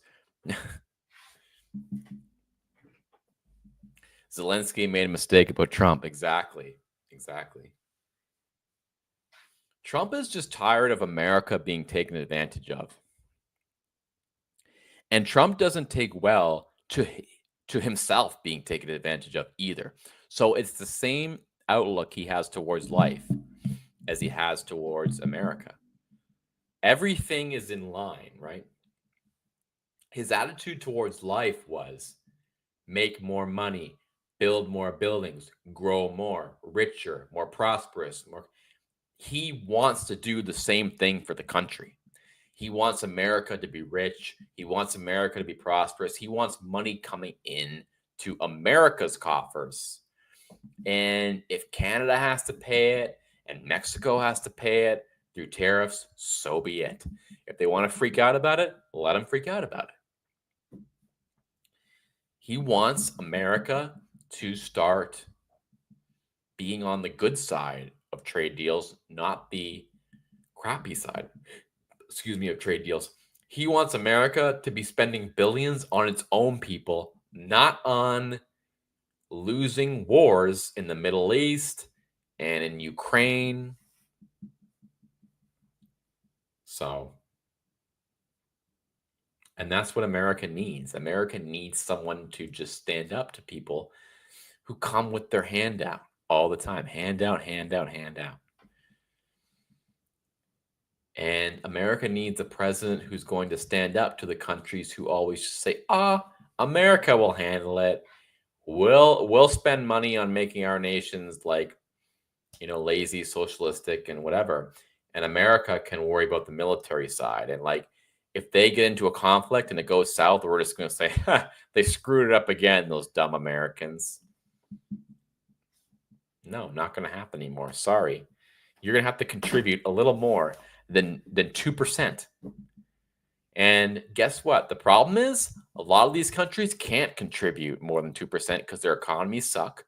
Why? Because, well, we know why.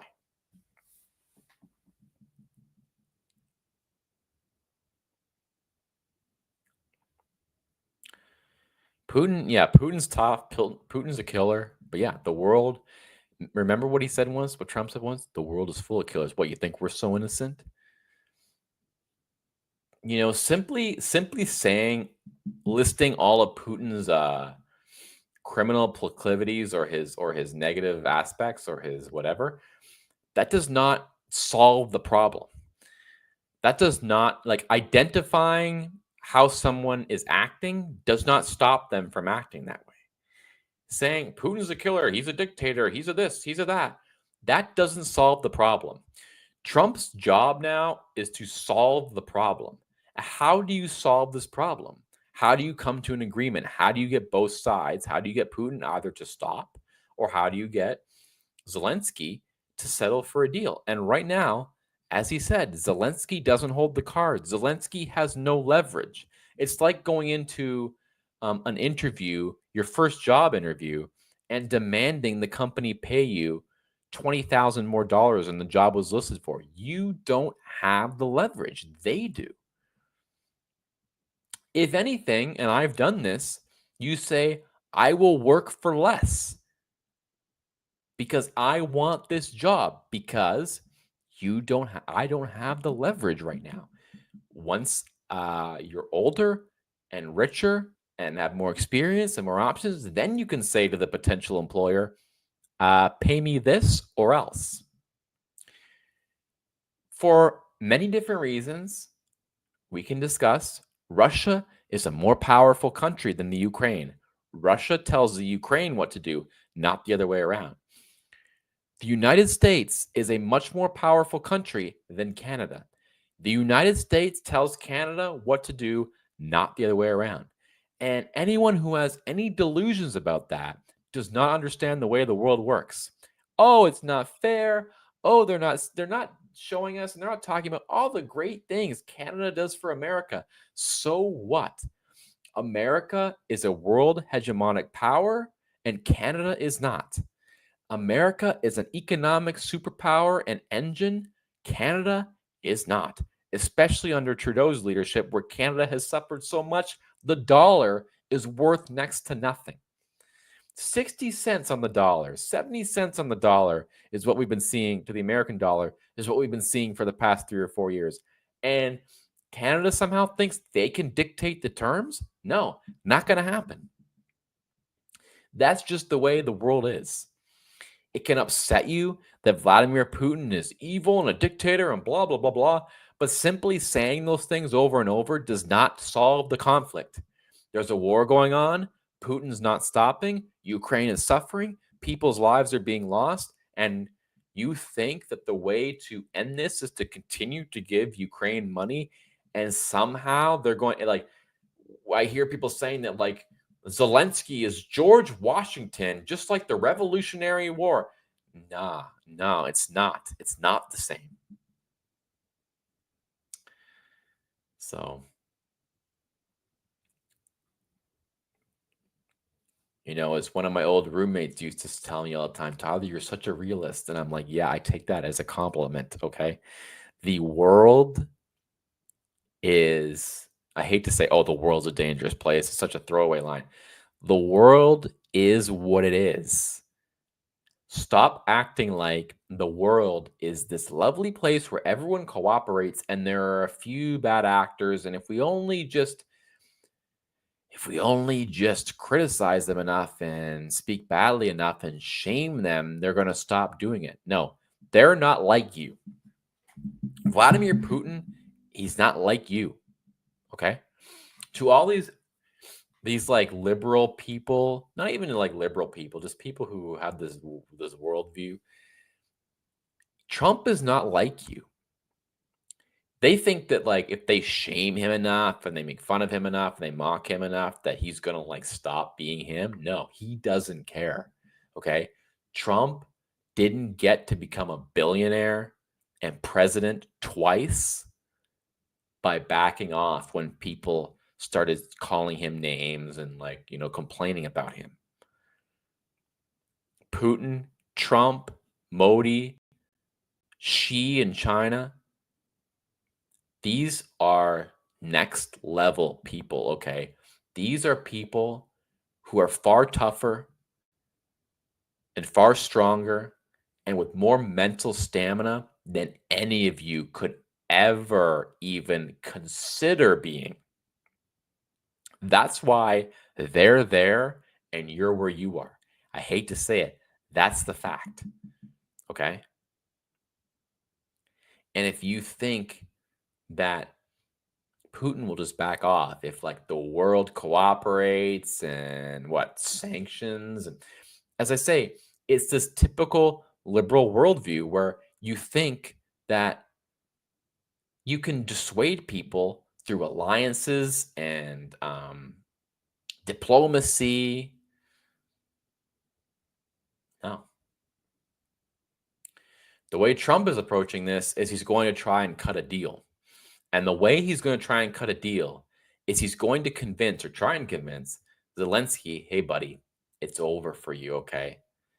Save some face here. Make a peace agreement. You're going to have to sacrifice some land. The Russians took it.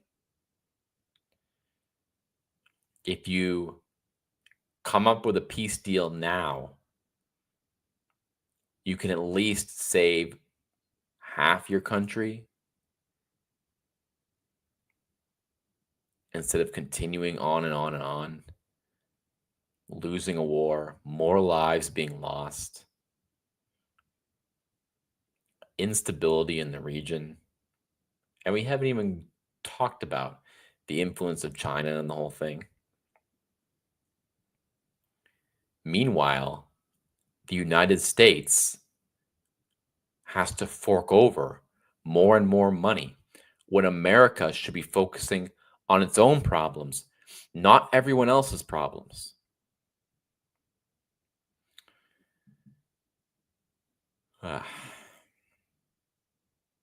Empowering tyrants by doing nothing. Tyrants love that kind of talk. No reason for them to stop. Peace at any price. Tyrants love that. Everyone else suffers. Yeah, tyrants love that. And what about it? What are you going to do about it? See, this is the exact same thing I'm talking about. If you keep talking about peace, they love that kind of talk. Okay, and what is the alternative? To keep fighting the war against them and losing? Like, I don't understand. And this is what look, I have a very good friend of mine who is like Ukrainian background or whatever. And I keep asking him, and I still haven't gotten an answer. What is the end game? What is it? Like, what actually does Zelensky want? What is he asking for? What do the Ukrainians want? How do they see this ending? Do they see Ukraine winning this war? Do they see pushing Russia back? Do you actually see that happening? If so, what would cause that to happen that hasn't been happening already? So it's almost as though they're saying, like, can you give more money? I don't know. What is it? Do they want American troops in the ground? Do they want, what do they want? It's a question. I think it's a question that just has not been answered. What do they want? I know they want more money. I know they want America to continue to fund the war. But if that has not helped them win, why would it help them win if it keeps happening? If we keep funding it for another, what, 2, 3, 4 years? Why?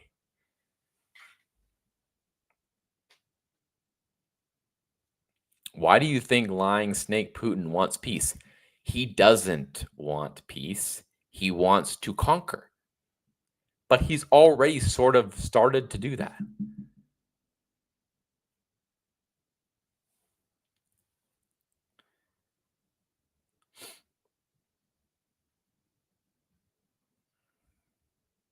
Canada equals no cards, yes.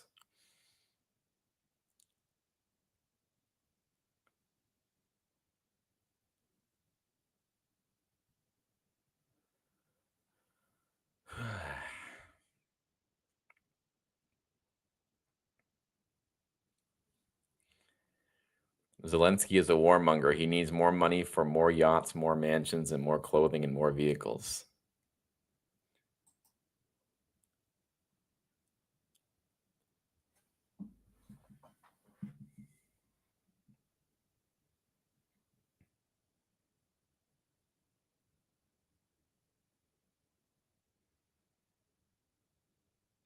Somebody says, "What you been talking? Speech all slurred."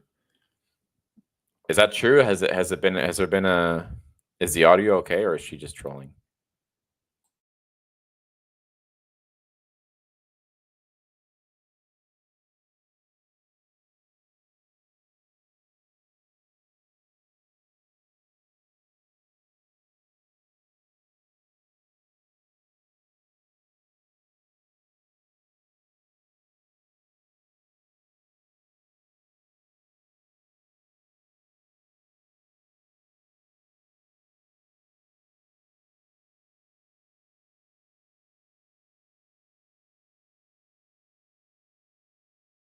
No, the audio seems fine. I wanted to check because sometimes the audio gets out of sync, but it's not. Anyways, needless to say, this was a classic Trump incident, and but I also just think it's like a very um, teachable moment about American power and how the United States has really been taken advantage of in so many ways. They just fund and they fund and they fund. We fund and fund and fund and support and support and support, and we get nothing out of it. Nothing.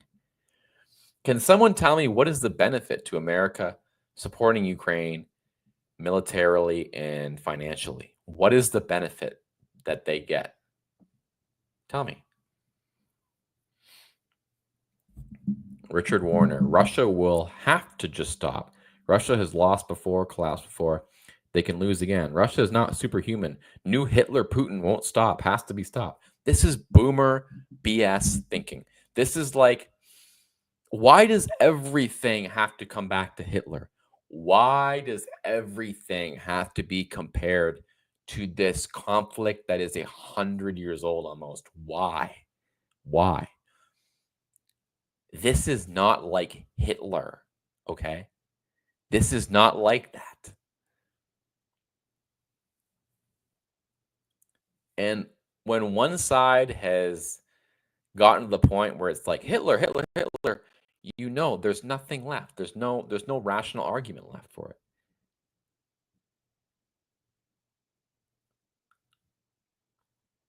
And to be honest, I'm sure, I'm almost positive there's a whole bunch of different sides to the story, both Ukrainian and Russian, about the conflict there, okay? But here, tell me, why should America care about that? Okay. This conflict has nothing to do with America. Why is America involved? Why? Why was America involved in Iraq for 10, 15 years? Why was America involved in Afghanistan for 15 years?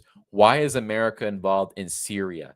Why? Why is America involved in Israel, Palestine? Why? Why is America dragged into everyone else's problems when it doesn't give America anything? There is no benefit at all. All it does in all these conflicts is either drain America of blood or treasure, and in some cases, both.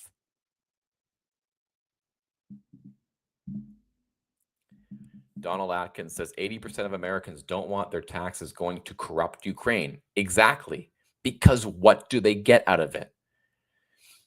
What does the American taxpayer get out of their money going to Ukraine to continue to fight a losing war? Someone, please tell me.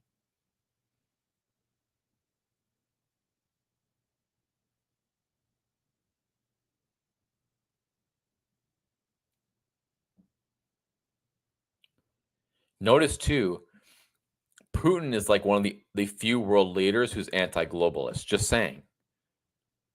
And you see the left lining up to wear their Ukraine lapel pins and Ukraine flags and Ukraine emojis in their bios. And why? Why the love for Ukraine? So much love for a nation that is so inconsequential.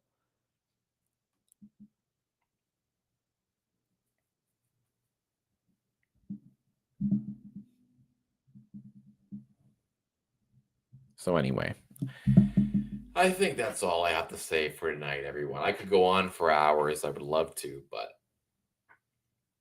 that's it. That's all. I will remind you one more time, please, and thank you. Subscribe to my YouTube channel, Florida Millennial, down here. Click subscribe. Hit the like button as well. It helps out with my engagement, and I'm trying to do more live streams on a regular basis. When I was during the campaign, I was doing so many, and I don't even know how I did so many because I just did it all the time. And it was all about polling and stuff. And I kind of just got sick and tired of talking about polls and numbers. And so, and then of course Trump won, And then some things happened that I could not do the streams anymore. I did not have the time to do them anymore. But I'm going to try and find a way, because let me tell you, I love doing these. I love talking about politics. I especially love talking about it in the Trump era because it's just so entertaining. And I know this is serious stuff, and it's not like you can't just like laugh at everything because whatever. But I have always enjoyed this, and I guess this is like a pitch to the new people who haven't watched me before. I just always loved doing streaming, and I started when I was in high school. I guess I started a podcast in high school way back with my friends, and I was like instantly hooked on doing this. I just loved talking about politics, talking about, and we wouldn't just be about politics, it'd be about entertainment, culture, everything.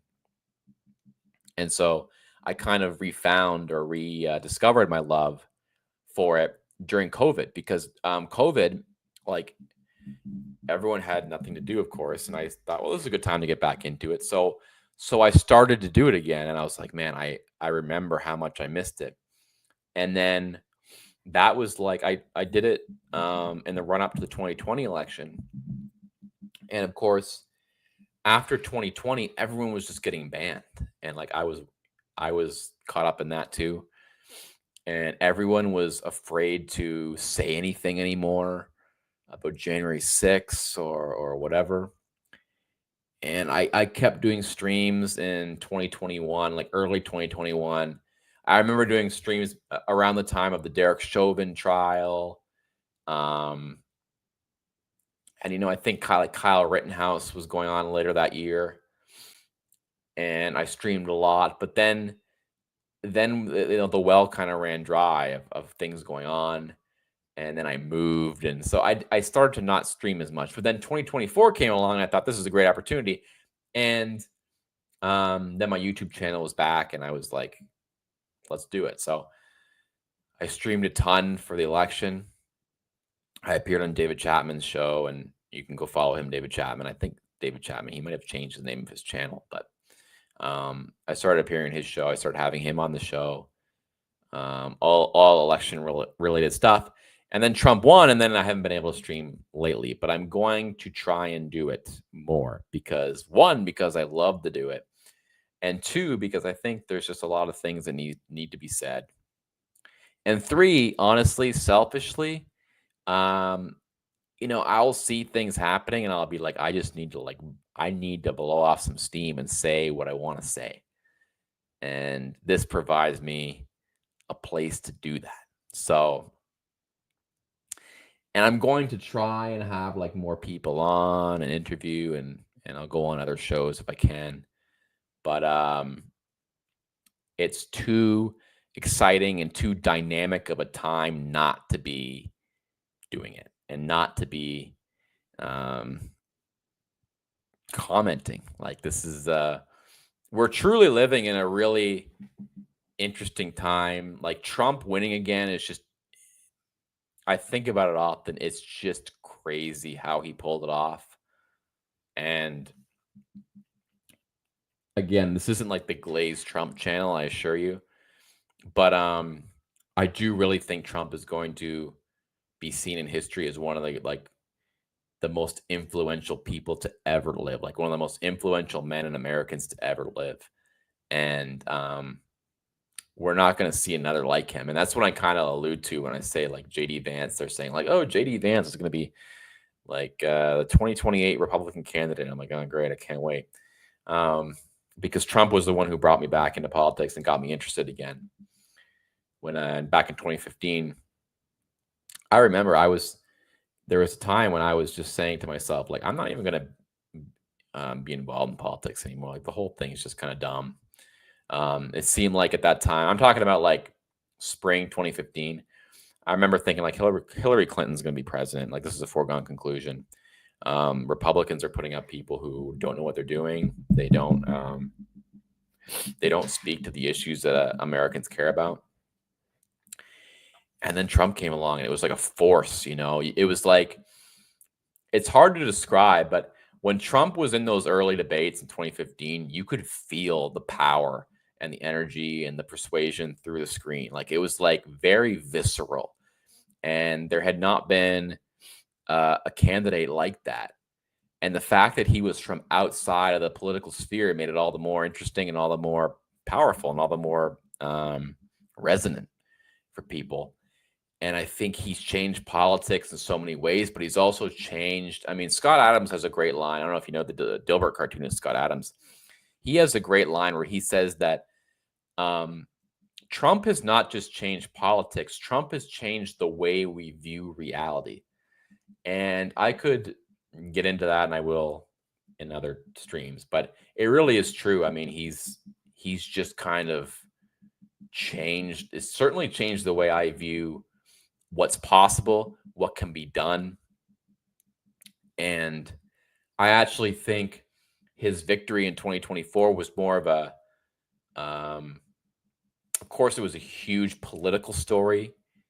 But to me, it was more of a personal story, like a triumph, a Shakespearean triumph. I don't know if Shakespearean's the wrong word, but the wrong term. But there was more of a spiritual aspect to it than a political, I think. And that, I think, is sort of not talked about enough. Like his personal comeback, his personal vindication is far more interesting to me of a story than his political comeback has been. They're both interesting, and so we're going to go through a period here where American foreign policy and American leadership is going to act and conduct and wield power in ways that it has not before. Because Trump is a totally different animal. He is not a political animal. He's from the business world. He does not view the role of president the same way that a Ted Cruz would or any other Republican would. He really does view being president as a position where he can wield American power and stick up for American taxpayers. And he sees America more as a malfunctioning corporation than anything else. And a corporation that gives away too much money, doesn't stand up for itself, gets taken advantage of, and he's trying to fix it. And I think this Ukraine squabble in the Oval Office on Friday is a perfect illustration of how he views the world and his willingness to speak up for those who don't have a voice. And what I mean by that is there are so many Americans who are, one, tired of seeing their tax dollars go to waste, both at home and abroad. But they're also tired of seeing the United States slapped around. And they're tired of their country being taken advantage of and taken for granted, and other countries just constantly wanting America to give, and they just, all they do is take, and they do nothing. They never even say thank you. And that's one thing that Vance had right. Like, there's a lot of things he said in that meeting that I was like, kind of cringy. But the one thing he had right was they never even say thank you. You'd think that those two words would come out of Zelensky's mouth at least 10 or 12 times during that meeting in the Oval Office. But kind of seems like the opposite, doesn't it? So that's why I wanted to hop on and make sure I commented on this, because I think it's a great illustration of where we are. And it'll be interesting to see what happens. I mean, it's going to be an interesting next 4 years. And my promise to you is that I am not going to come on here and tell you Trump is doing an amazing job just because that's what I'm supposed to do. And that is happening so much, I'm seeing. Okay. It's like no matter what Trump does, it's the right thing and it's awesome. And it's no, if Trump does not stick to his agenda, his original agenda, then we have to call it out. If he's not putting America first, we have to call it out. But during this meeting in the Oval Office, he was putting America first in a way in front of the world that we have not seen in a long time. So I do feel a need to compliment him for that. And I do feel a need to stick up for him and stand up and say, yeah, he's doing the right thing. He's absolutely doing the right thing. Not only is he doing the right thing, he's saying it in exactly the tone it needs to be said in. So I'm going to come on here and tell it straight to you. I'm not going to come on here and be like Sean Hannity and just like, oh, the Democrats, the radical left-wing Democrats, extremist socialist Democrats. And no, that's not what I want this show to be about. I want this show to be about what's going on in the world. I want this show to be about globalism versus nationalism. I want this show to be about what's going on in markets and what's going on in geopolitics and what's going on the world stage. And we have America led by Trump. We have China led by Xi. We have Russia led by Putin. We have India led by Modi. So we have a lot of big players, a lot of big D energy. I hate to be vulgar, but it's true on the world stage. So we have really big alpha players in high positions of power. And so what we're seeing, and I don't want to get on a whole other rant here. I'm going to wrap this up, but what we're really seeing is we're seeing the dominant world powers wield that power. We're seeing Russia wield its power. We're seeing the United States finally starting to wield its economic power. China has been wielding its economic power for decades now. And then you have all of these other nations who are continuing to push their own globalist worldview. And then there are other nations who are smaller, less powerful, but who are starting to steer more towards the nationalist side. An example of that is Meloni in Italy. And there are a few other examples of that, like countries who don't. One example of that is Viktor Orban, like not a country that can wield power in the same way Russia or America or China can, but certainly it has the same worldview. So you have like big, powerful nationalistic countries. You have medium-sized nationalistic countries, and then you have like small and medium-sized globalist countries, basically. And the opposition to Trump is mostly coming from those globalist nations who, first of all, believe that they have the same power they had 30, 40 years ago, which they don't. And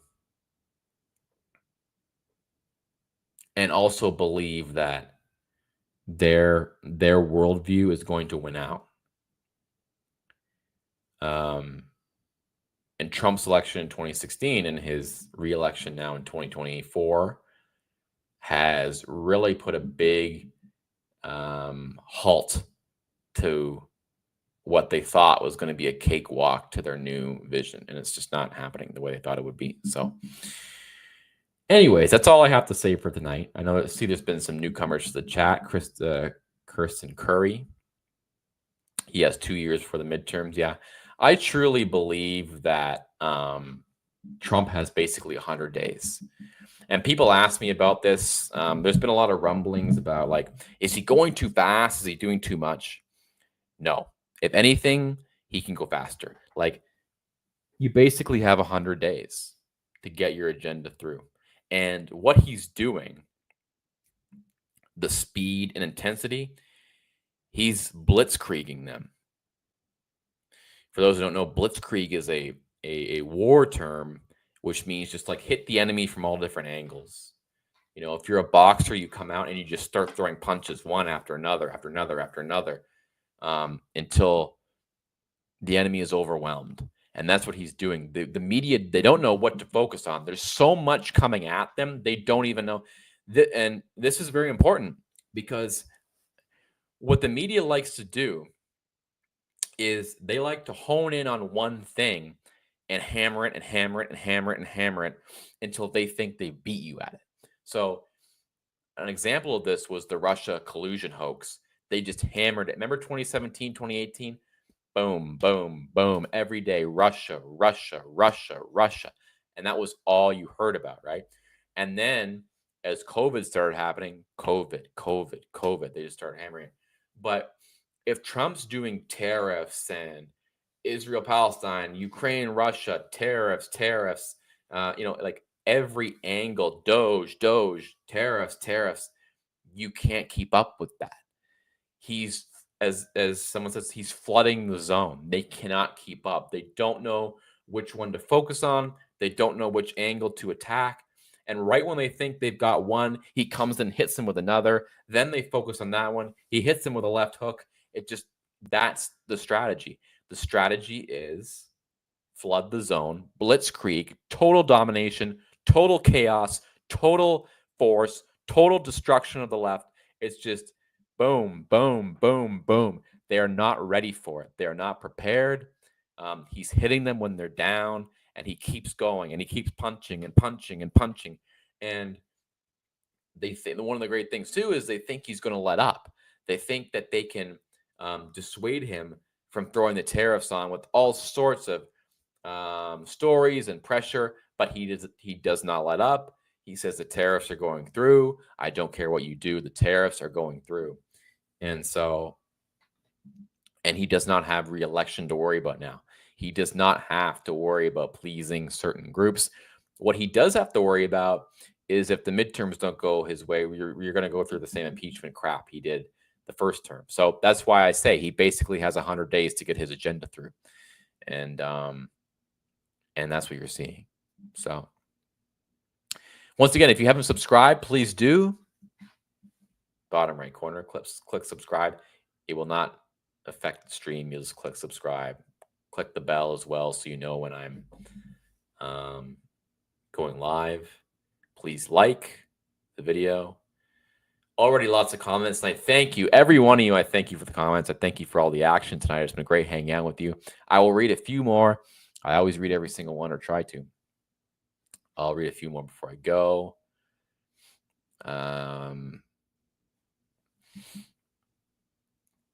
Whippersnapper says Trump is Mount Rushmore material. Richard Warner says America's very existence is contrary to all tyrants. Can't be a tyrant unless one wants to lord over everyone and everything. Freedom threatens everything.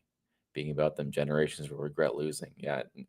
Again, this is living in 1985. It's not 1985 anymore. The world is just full. The world stage is full of power-hungry leaders, and either America has one who's like that, or they have one who's not like that. And I would prefer to have one who's like that. Whippersnapper, Trump is Mount Rushmore material. Agree. Whippersnapper says Joe Biden, Elon Musk, and Thomas Matthew Crook got Trump past the finish line. Yeah, I happen to think that actually Trump won the day that attempt happened on his life. Because I think it wasn't, again, I don't want to get on a whole other tangent. I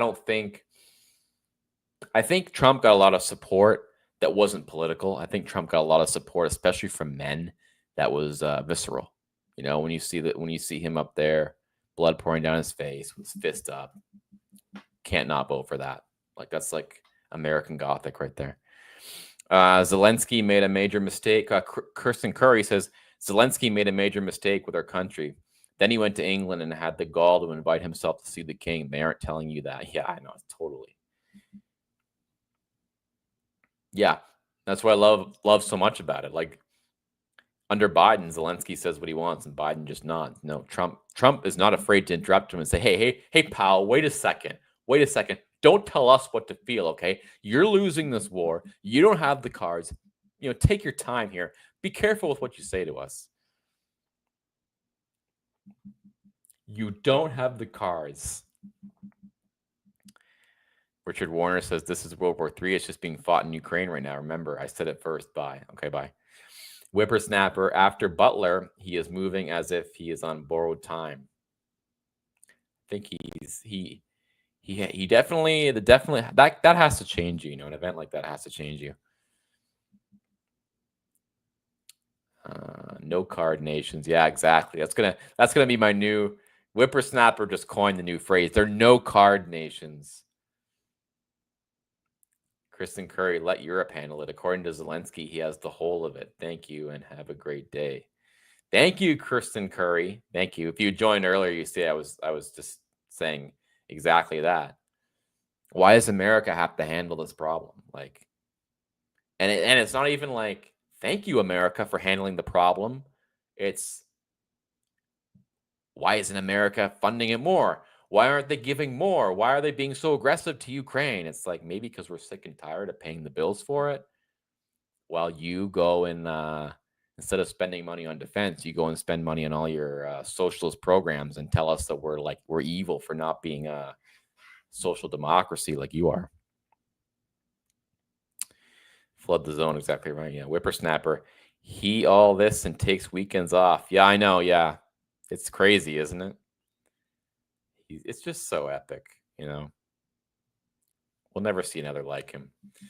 Flies to Mar-a-Lago every day, like golfs on the weekend. Unreal, man. There's something about him too that, okay, no, I'm glazing him way too much. I shouldn't keep doing this. Look, I'm an original Trump head, man. I'm an original. I was gonna say, like, I love RFK, but and I do think RFK Jr. I love RFK Jr. And I do think he's right about a lot of the food stuff, and I'm glad he's in the Trump cabinet. I do think he's only there because he cut a deal with him saying, "Hey, can you endorse me? You'll be in my cabinet." But one thing I don't like about all this, like, this poisonous food stuff and like Red 40 or whatever the dye is called, is that, like,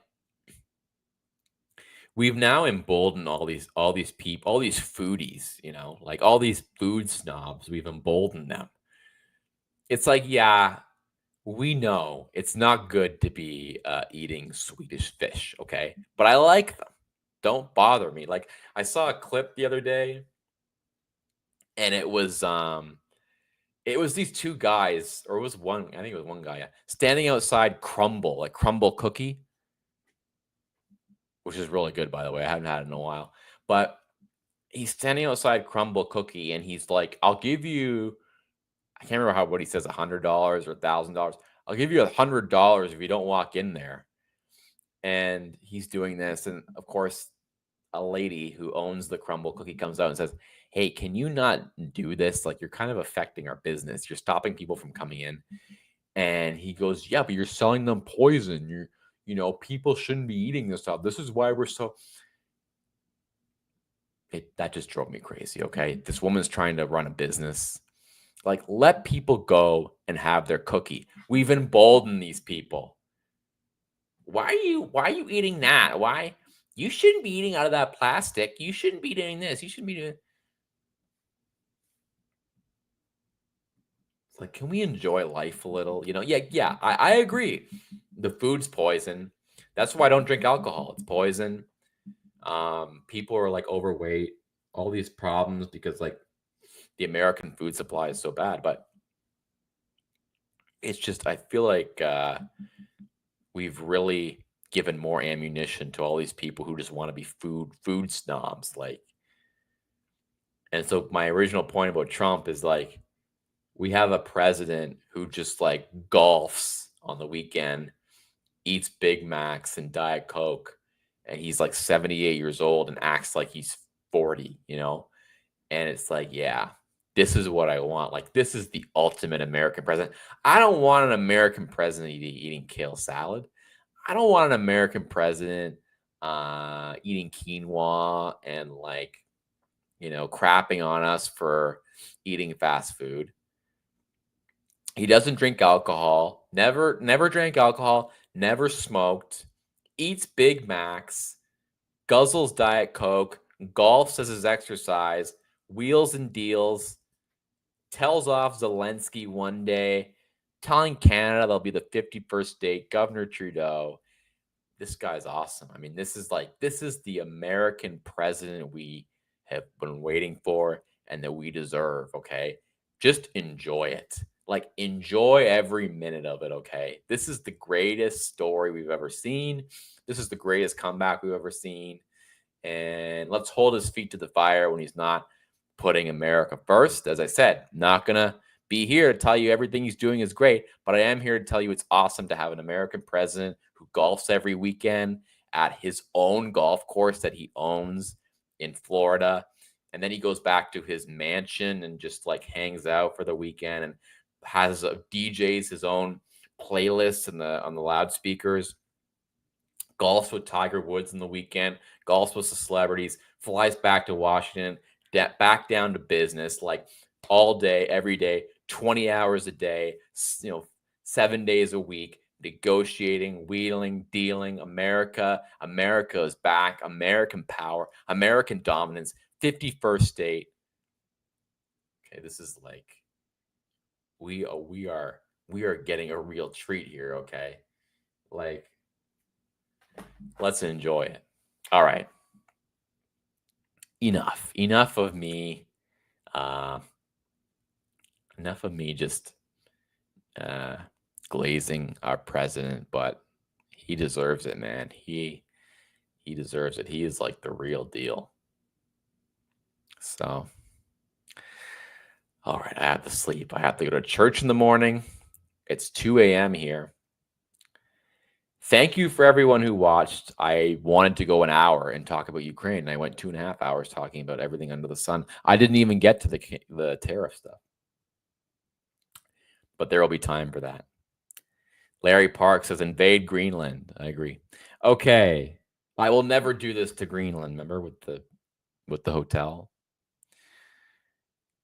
Epic. Okay.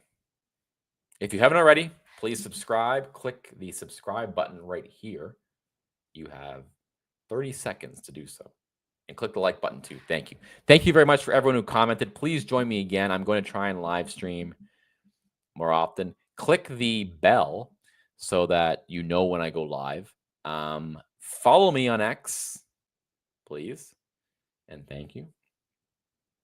And thank you very much for hanging out tonight, guys. It was a fun time.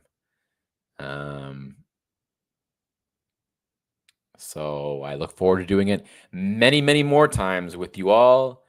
I appreciate your comments. I appreciate your support. And I